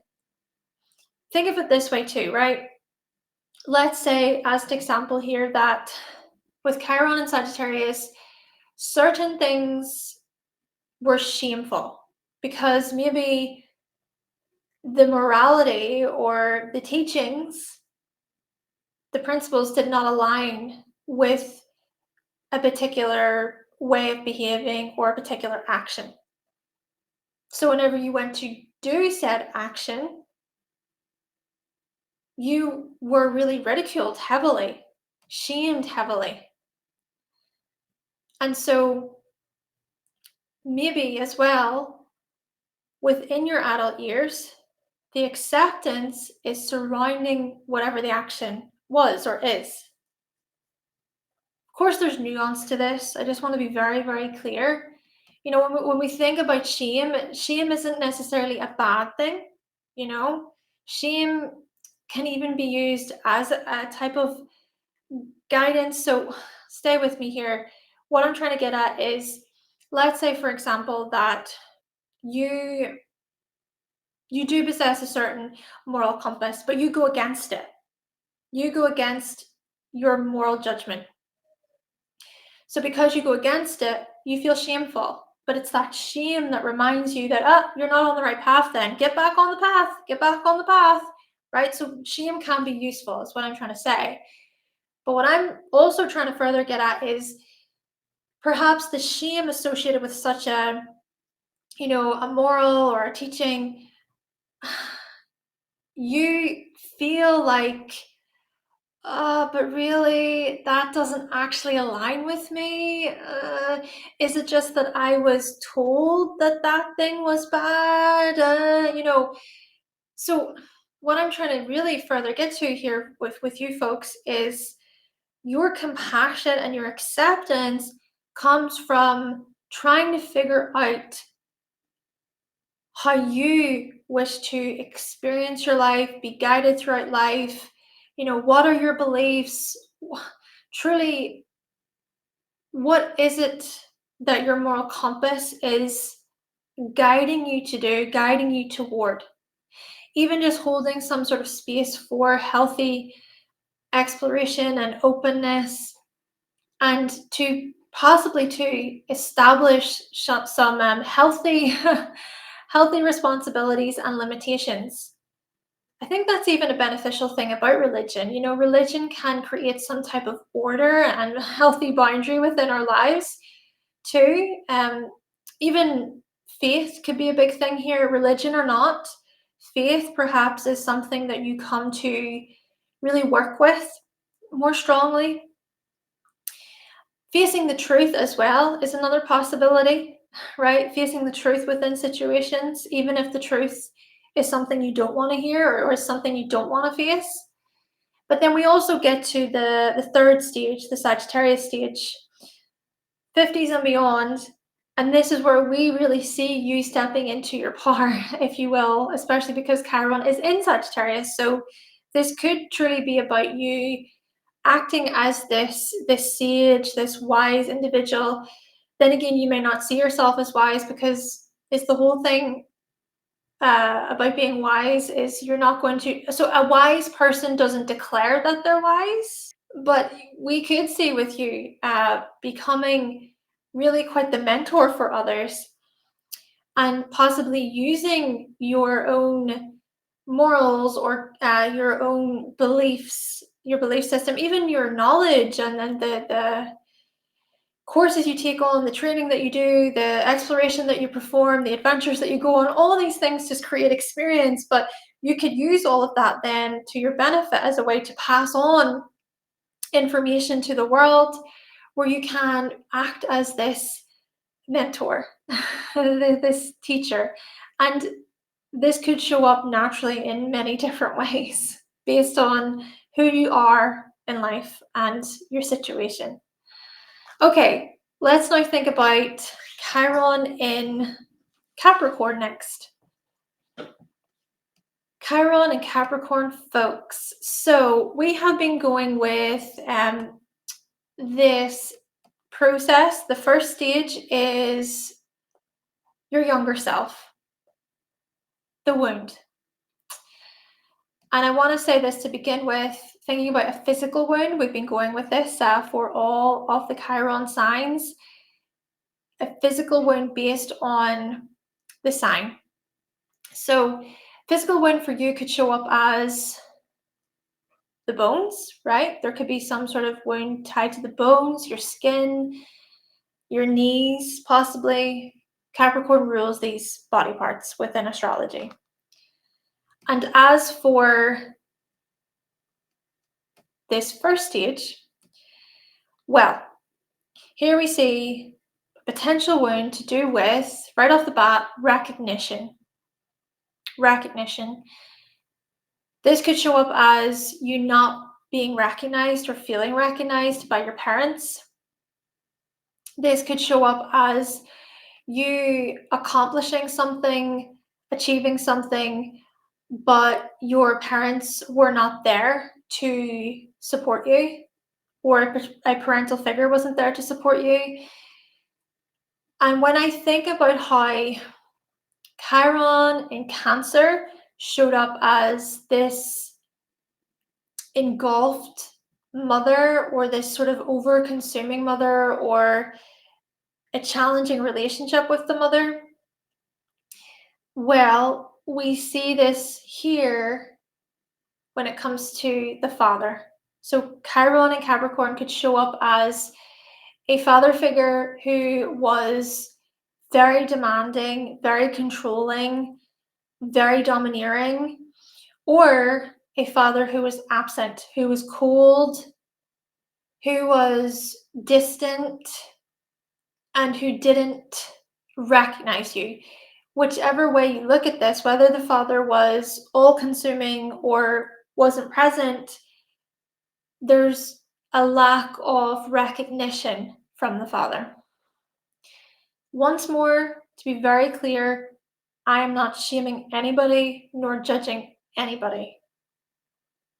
I also get that there's a lot of nuance to this information. Still, if you've got Chiron in Capricorn, there's something here about living up to other people's expectations. But this could even be more so about you living up to your own expectations, and those expectations could be unobtainable. They could be actually expectations that are not so realistic, but they could also be expectations that are based on the lack of recognition from the father, or from, it could be a parental figure, a guardian, mentors, older people, authorities, etc., experts, professionals. Maybe there's something even there about needing them to notice you, needing them to recognize you. So yes, you may be very, very hard on yourself, stern. On a positive note, when you do set a goal for yourself, right, you can be very ambitious and very driven and very determined, but the challenge here is it's found in sort of appreciating that you obtained that goal. Now, as I was saying earlier, Saturn opposes Chiron in my chart, and I can see this because there's that Saturnian influence with Chiron. There's that activation. So I can see parts of this within me. But still, Chiron and Capricorn folks, my goodness, it could be that you're continuously striving for stuff out there, striving for success, striving to be a somebody, or trying to keep up. There could be a lot here to do with status and having enough, having enough security. Maybe you find it really challenging actually to feel settled in this way, or to feel satisfied with what you bring to society. You struggle to feel satisfied with the role that you play, or maybe there's a part of you that kind of thinks, oh, well, you know what I do, it's all right, it's all right, but maybe you just don't fully see the greatness that you bring, if you will. And there could even be here this fearful stuff to do with control, not wanting to give up control, needing to have order to everything. And the minute that things feel out of control, it's all consuming. You may push aggressively, strongly for that control without realizing that there's a part of you that is actually hurting on the inside. And this could also be a matter of pushing to be at the top, strongly pushing to be at the top, and maybe being ruthless on your quest to do so. So this is where we notice the potentialities of overcompensating or filling a void. But hey, here's the thing. Ultimately, you are striving to be recognized. You're striving to gain respect within your professional lives. And hey, Chiron or Capricorn is also about purpose overall. So it is about finding a purpose or having a purpose. And this doesn't have to be via status or materials, achievement, accomplishment. It doesn't have to be. But with Chiron and Capricorn, it could be where you feel so much that you have a purpose that it's too much. There's this demanding quality here. There's this overly controlled, structured part of you that feels like, no, I need to keep moving, I need to keep doing, I need to keep pushing.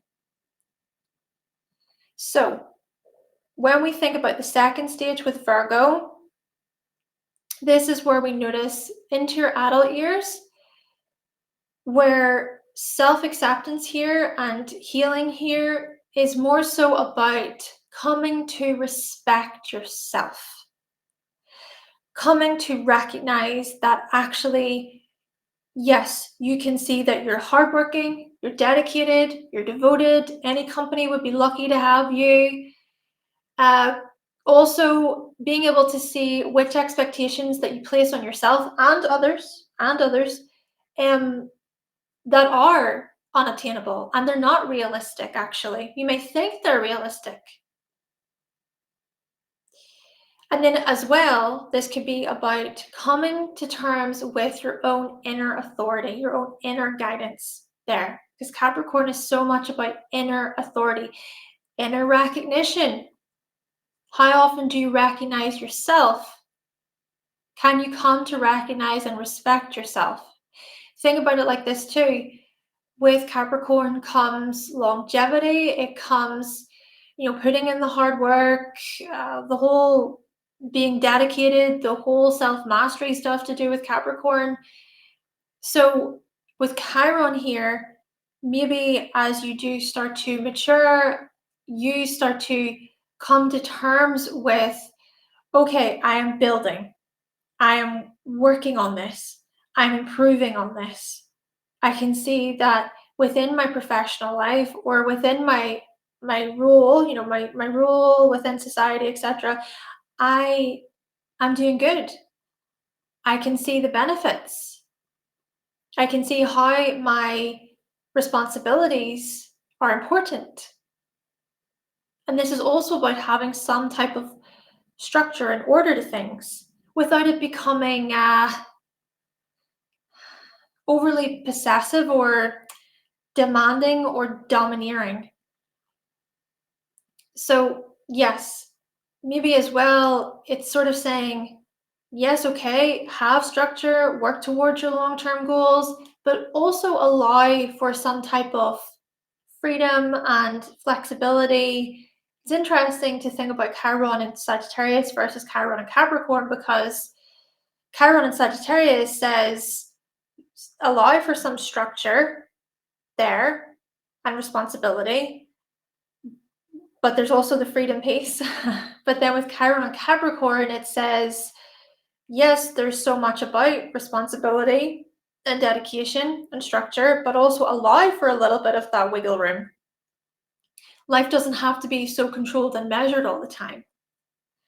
And then when we think about the third stage, the Sagittarius stage, 50s and beyond, this is where you really start to teach and guide and mentor others about many things. I mean, this could be about passing on your wisdom about authority, how to be a healthy leader, how to be a team player, when it comes to business, when it comes to professionalism, guiding others upon how to stick at things, how to persevere with things, how to respect themselves. I mean, if you do have children, I can see this as you really being such a protector of your children, such a provider for your children, or really caring about the accomplishments and the long-term goals of your children. You may even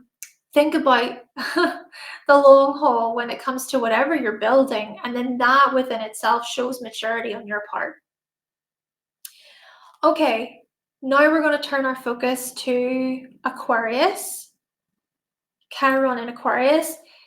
What I want to say about this, it's interesting because Chiron is in the 11th house in my chart, and Placidus system. And I can see similar sort of connections between the signs and the houses.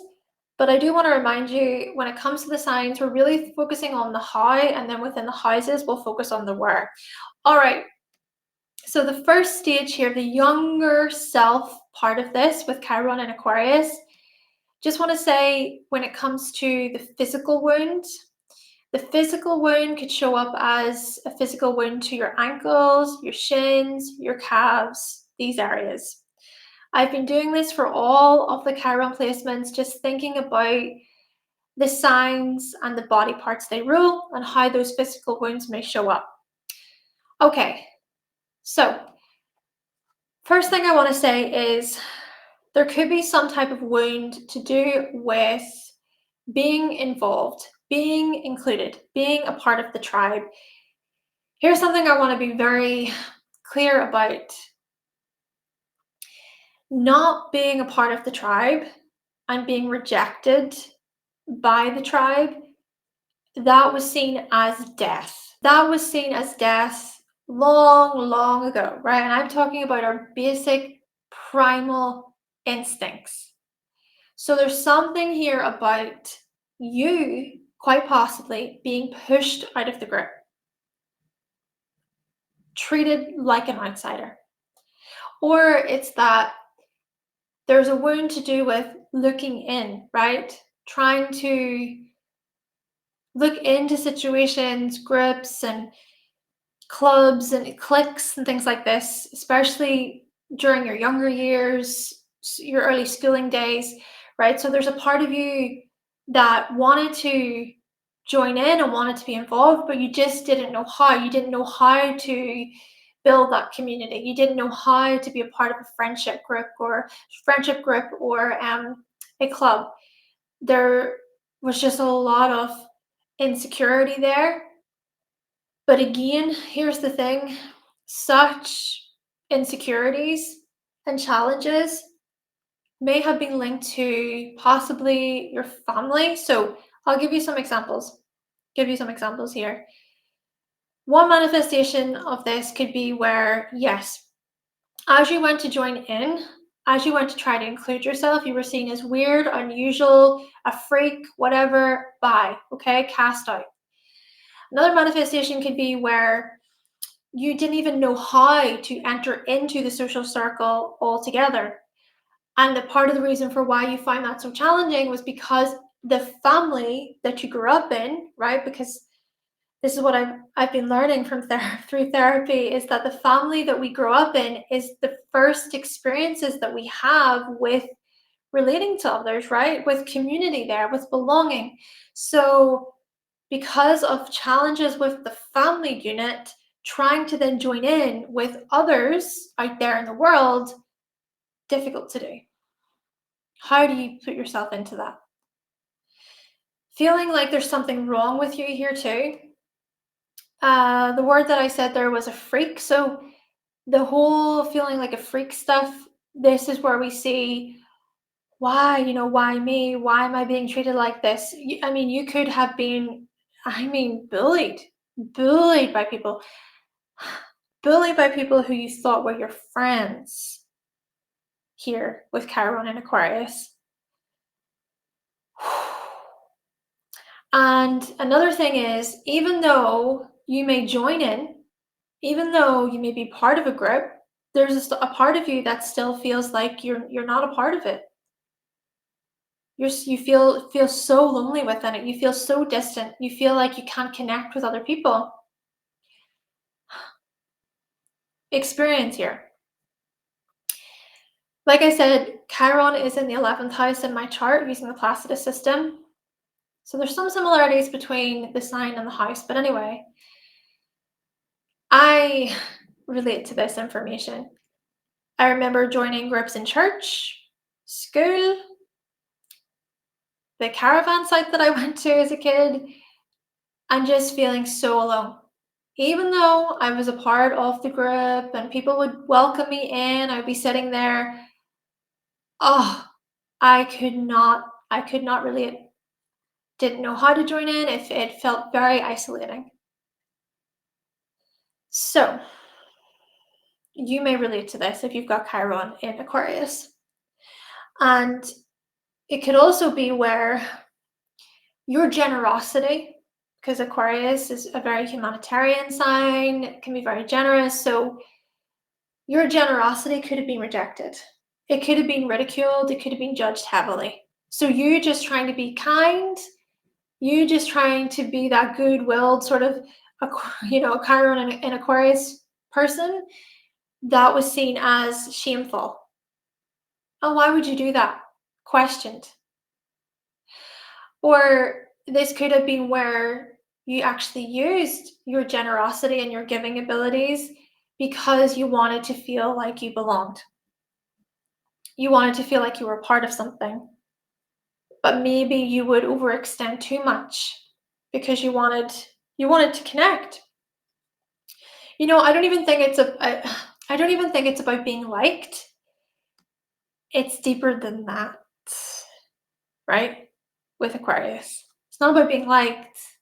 It's about belonging. So, what I want to further add to this is you may overcompensate by acting like you don't care. Don't care. I don't need anyone. I don't want to be a part of any group, right? And just solitude, being alone.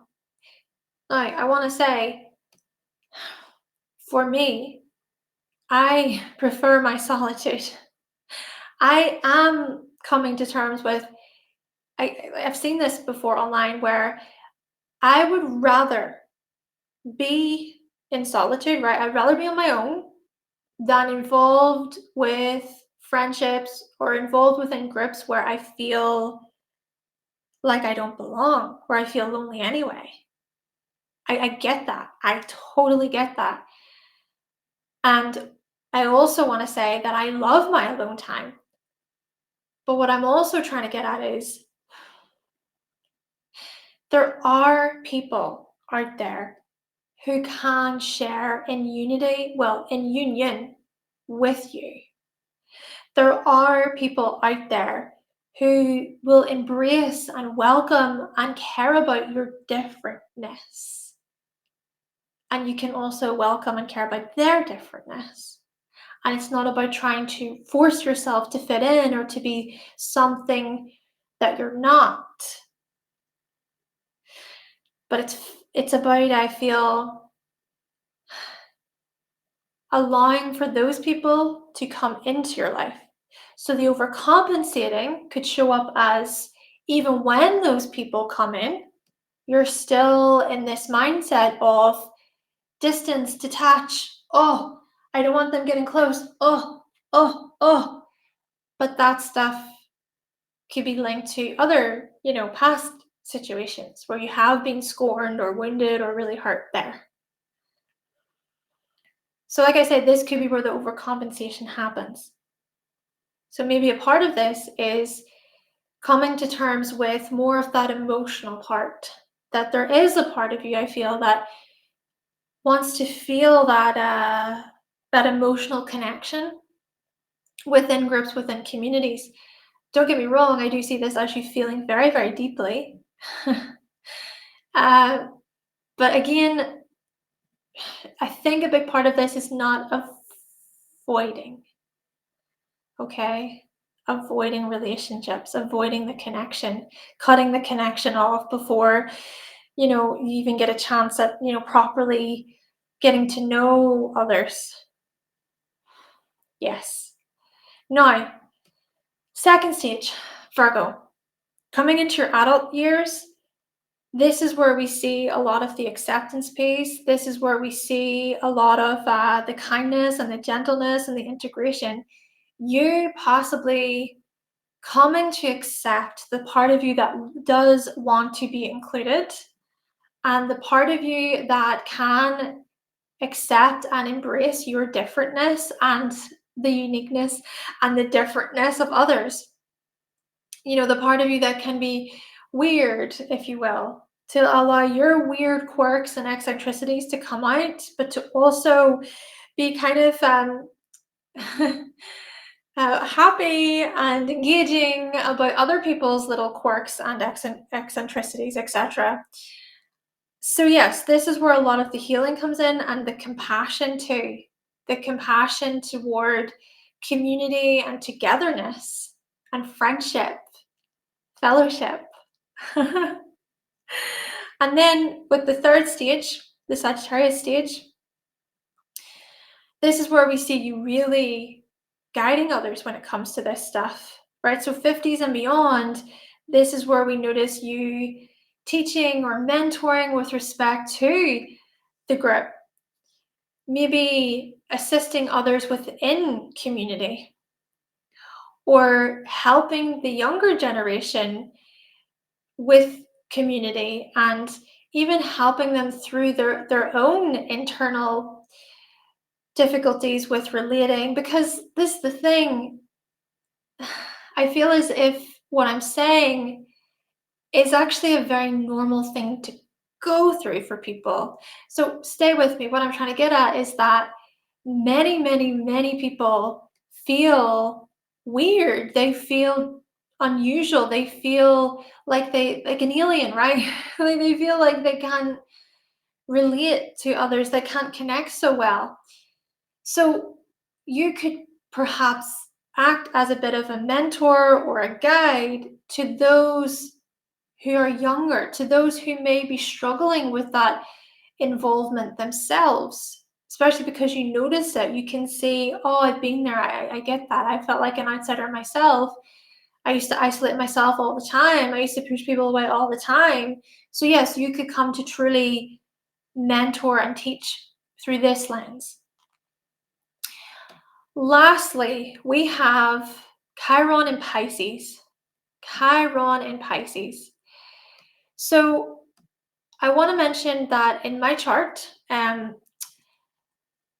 is in the 12th house. And yes, 12th house, Pisces, there are differences, but there are still some similarities. So yes, Chiron is in the 12th house when using the whole sign system. So first thing I want to say, if you've got Chiron in Pisces, there could be a potential physical wound tied to your immune system or your feet, possibly. I'm saying this because Pisces rules these parts of the body, and this is what I've been doing for everyone. I've been touching on a quick physical wound example. So yes, feet, immune system, wounds possible here as possibilities. So the first stage, Chiron and Pisces folks, your younger self, well, we notice a wounding when it comes to your inner faith, your inner guidance, your intuition. Let me think of it this way. Perhaps you've been told in the past that your intuition cannot be trusted. Or maybe it's that you have betrayed yourself in the past. You betrayed your intuition. Maybe there have been moments in your life where you can recognize, I knew that. I knew that. I should have done that. Intuitively, like I knew, but you didn't listen. Why? I mean, it could have been doubt, it could have been fear, it could be many things. But another possibility here is that even if you grew up in a household, in a family where there were religious values, right? There was a belief system, a religious system there, and it said, right, this is God, this is the way. Maybe there was a part of you that still felt like you couldn't quite connect with that. You just couldn't. There was a part of you that just you would doubt in the faith. Or maybe even this could show up as you rejecting your own inner faith. Or others reflecting to you, demanding that you do not go with your inner faith, your inner guidance. Oh my gosh, I'm relating to this very strongly as someone who has Chiron in the 12th using the whole sign system. Let me explain it this way. Perhaps there were certain spiritual practices that you really wanted to try, that you felt, oh yeah, I really want to do this. This would be amazing. Or you've just felt that call, right? You felt that inner knowing, but then you were denied. You were ridiculed. You were criticized harshly. Told that, oh, that's silly. That's nonsense. That spiritual stuff, it's nonsense. It's nonsense. And so maybe you even internalized those voices and you started to tell yourself, this is nonsense. And so maybe you prefer, right, okay, it needs to make logical sense to me. Like if I don't see it, I don't believe it. It's that type of influence. But Pisces doesn't work like that. Pisces isn't really a sign about, seeing is believing. Pisces is a sign of, I believe this because I believe it within.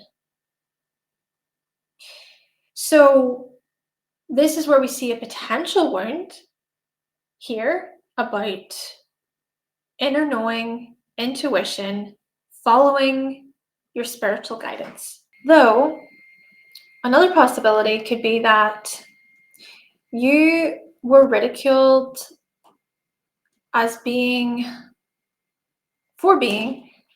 really sensitive. You were told you're too sensitive, you're too emotional.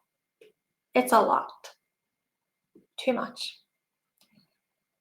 But the thing is that perhaps there was a lack of guidance when it came to your many emotions. I think about it this way. Children need emotional support. They need it. They need to be able to know how to regulate, how to manage their emotions. So if or when children are not given that guidance or support, then this is where things can be really very difficult for them later on, even in adult life. Where yes, when you're an adult, you do need to have some type of, regulation there, healthy regulation. So what I'm trying to get at is there's a potential wound or rejection here to do with your sensitivities.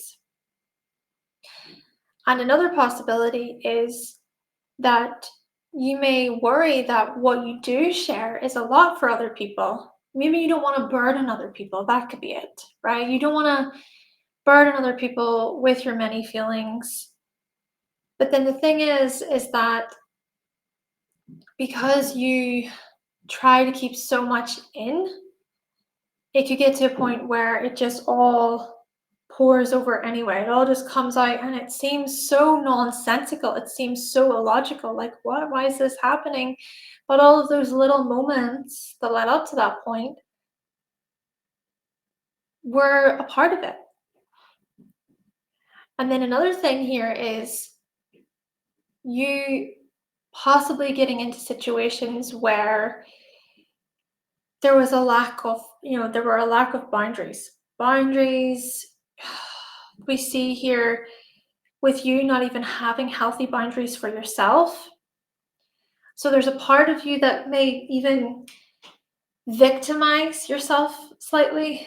And again, as I've been trying to say for everyone, this is not to shame or judge anybody. But with the victim stuff, the victimhood stuff, this could be where you almost wish, this could be unconscious stuff, by the way, I want to make this very clear, but you almost wish that someone else could save you, would rescue you. But a big part of your Chiron journey here is to do with being able to look within.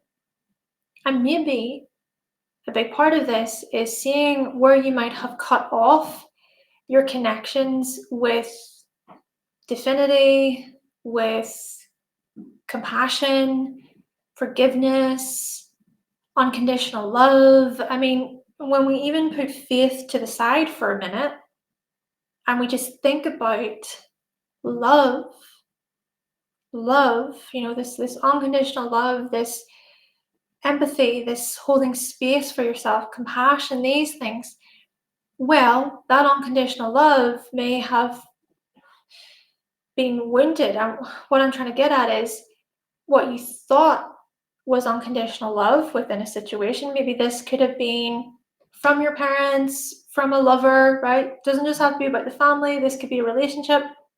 But what you thought was unconditional love was not. And so there's a betrayal there, right? There's a disappointment there of, oh, I really thought that this was going to be forever. I really thought that this person loved me. It turns out that I was wrong. So there's all these feelings going on. Naturally, of course, whoever that person was, they could have very well have loved you, but it's just more about your own perceptions of it and the betrayal that comes with the disappointment. Now, what I even want to say when it comes to filling a void, this is where you got to be careful too, because with Pisces comes these, I'll spell it out, I think I can say it, but addictive tendencies. With Pisces can come these addictive tendencies, and even just believing in others, maybe too much, seeing the best in other people, too much. So with the addictive stuff, the overcompensation and filling a void could show up as you relying on certain substances as a way to soothe, as a way to support yourself. But that's a very, very slippery slope, okay? Escapism as well could be a big thing. Hiding away, not wanting people to get close. And as for the seeing the best in other people, I also think that, seeing the best in other people can be such a beautiful trait to have, can be such a beautiful thing. But it can also be to your detriment at times, where you're not really seeing the whole picture. You're really just viewing a more idealistic view of somebody else. You're just looking at the fantasy. You're wearing these rose-colored glasses thinking, oh, this is so great. So maybe a healthy way to look at this is trying to bring it to some healthy ground of reality and trying to see that, I suppose it's similar to Virgo in a way, to see that people are not perfect, that you're not perfect.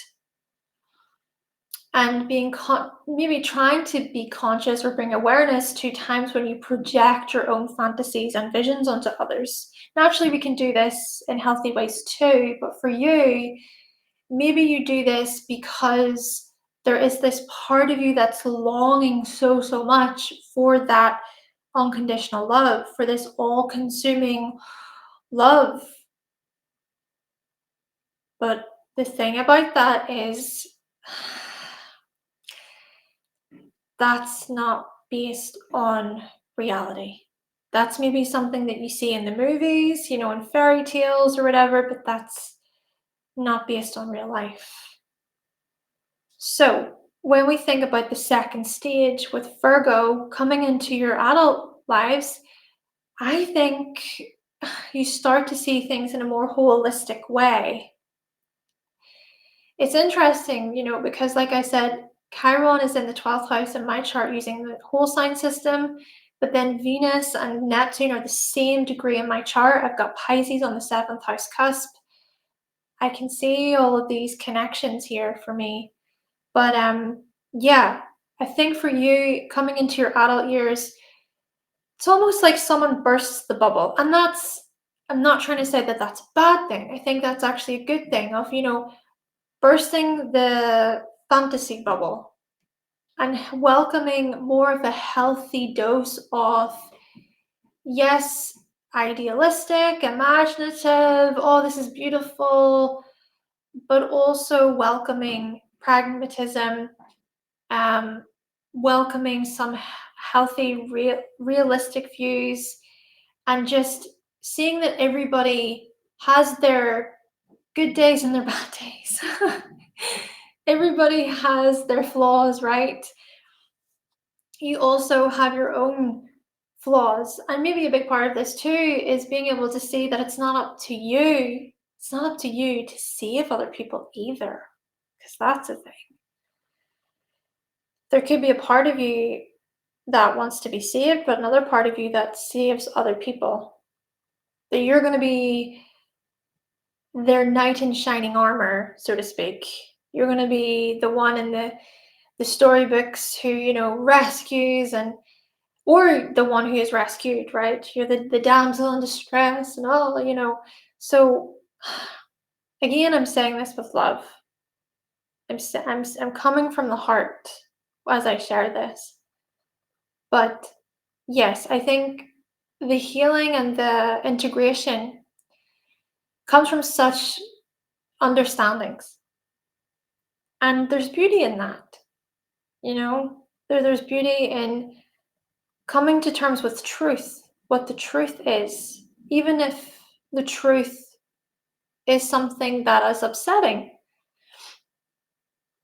because that could be a thing where the things that do upset you, it's all consuming, it's too much, and so you could avoid or you could deny. You don't want to face the reality of the truth, the reality of the situation. Though I would even say here that the kindness and the gentleness comes with embracing your sensitivities, pouring your sensitivities into music, art, painting, writing. Just bring out that compassion and your sensitivities. And even too, a part of this is about self-forgiveness. If you can even recognize within yourself times whenever you have maybe not had healthy boundaries, how can you forgive yourself rather than blaming, or here, rather than taking on the other person's stuff, because that can happen with you. Even if there is an interaction or a situation that leaves you feeling really hurt, you could take on the blame, you could take all of the fault, where you just see yourself as, oh, I should have. But they also had a role in this situation. But then the other thing, you could look at it another way, where you could project everything onto the other. You could just blame them. It's their fault, it's their fault, it's their fault. But then it's thinking, oh, well, what did you bring? There's nuance to that, of course, but I do think that a lot of this forgiveness and compassion and healing comes from holding space, integrating these parts. Then lastly, the third stage, the Sagittarius stage, 50s and beyond. Oh my goodness, this is where we see that with Chiron and Pisces, you may truly come to guide others through spiritual means, spiritual methods. I'm gonna say something here. I know I'm not in my 50s. I'm only 32, okay? But I do want to share this. With Chiron in my 12th house, I am noticing that I'm moving away from this whole thing of oh well, seeing is believing, this stuff. I feel, especially lately, that I've been aligning more with my spiritual values. And I'm so happy about it. And I'm so receptive and open to my spiritual qualities, to my intuition, my spiritual guidance, because I do believe that I am being guided and supported by something out there. And I'm just trying to trust within it. So yes, with Chiron and Pisces, you could very well come to trust in this flow, in this guidance, and to even be some type of a guide or a mentor towards others. For instance, you may be able to support others who are really just lost or they feel stuck in their lives. You may be able to empathize with others, show compassion, right? And you can bring this healing presence to those that you come across naturally. It's also about not becoming this sponge where you take in everybody's stuff. It's also having this healthy barrier, so to speak. So to be able to set healthy boundaries when you need to, and being able to see where you end and where another person begins. Okay, so that is everyone. We have went through all of the Chiron signs. Thank you so much for being here. I really hope that you find your Chiron sign to be helpful. Now, again, just to remind you, the Patreon, if you want to join it, the link is below. And I want to say thank you so much to my patrons over there for all of your support. And if you did really enjoy this video today, you can always buy me a coffee. No pressure though to do anything, but just to let you know, thank you for listening. If you would like to book a reading with me, you can visit my website, hannahselsewhere.com. Make sure to subscribe, comment, like, all that good stuff. And with that, everyone, I will talk to you in the next video. Bye!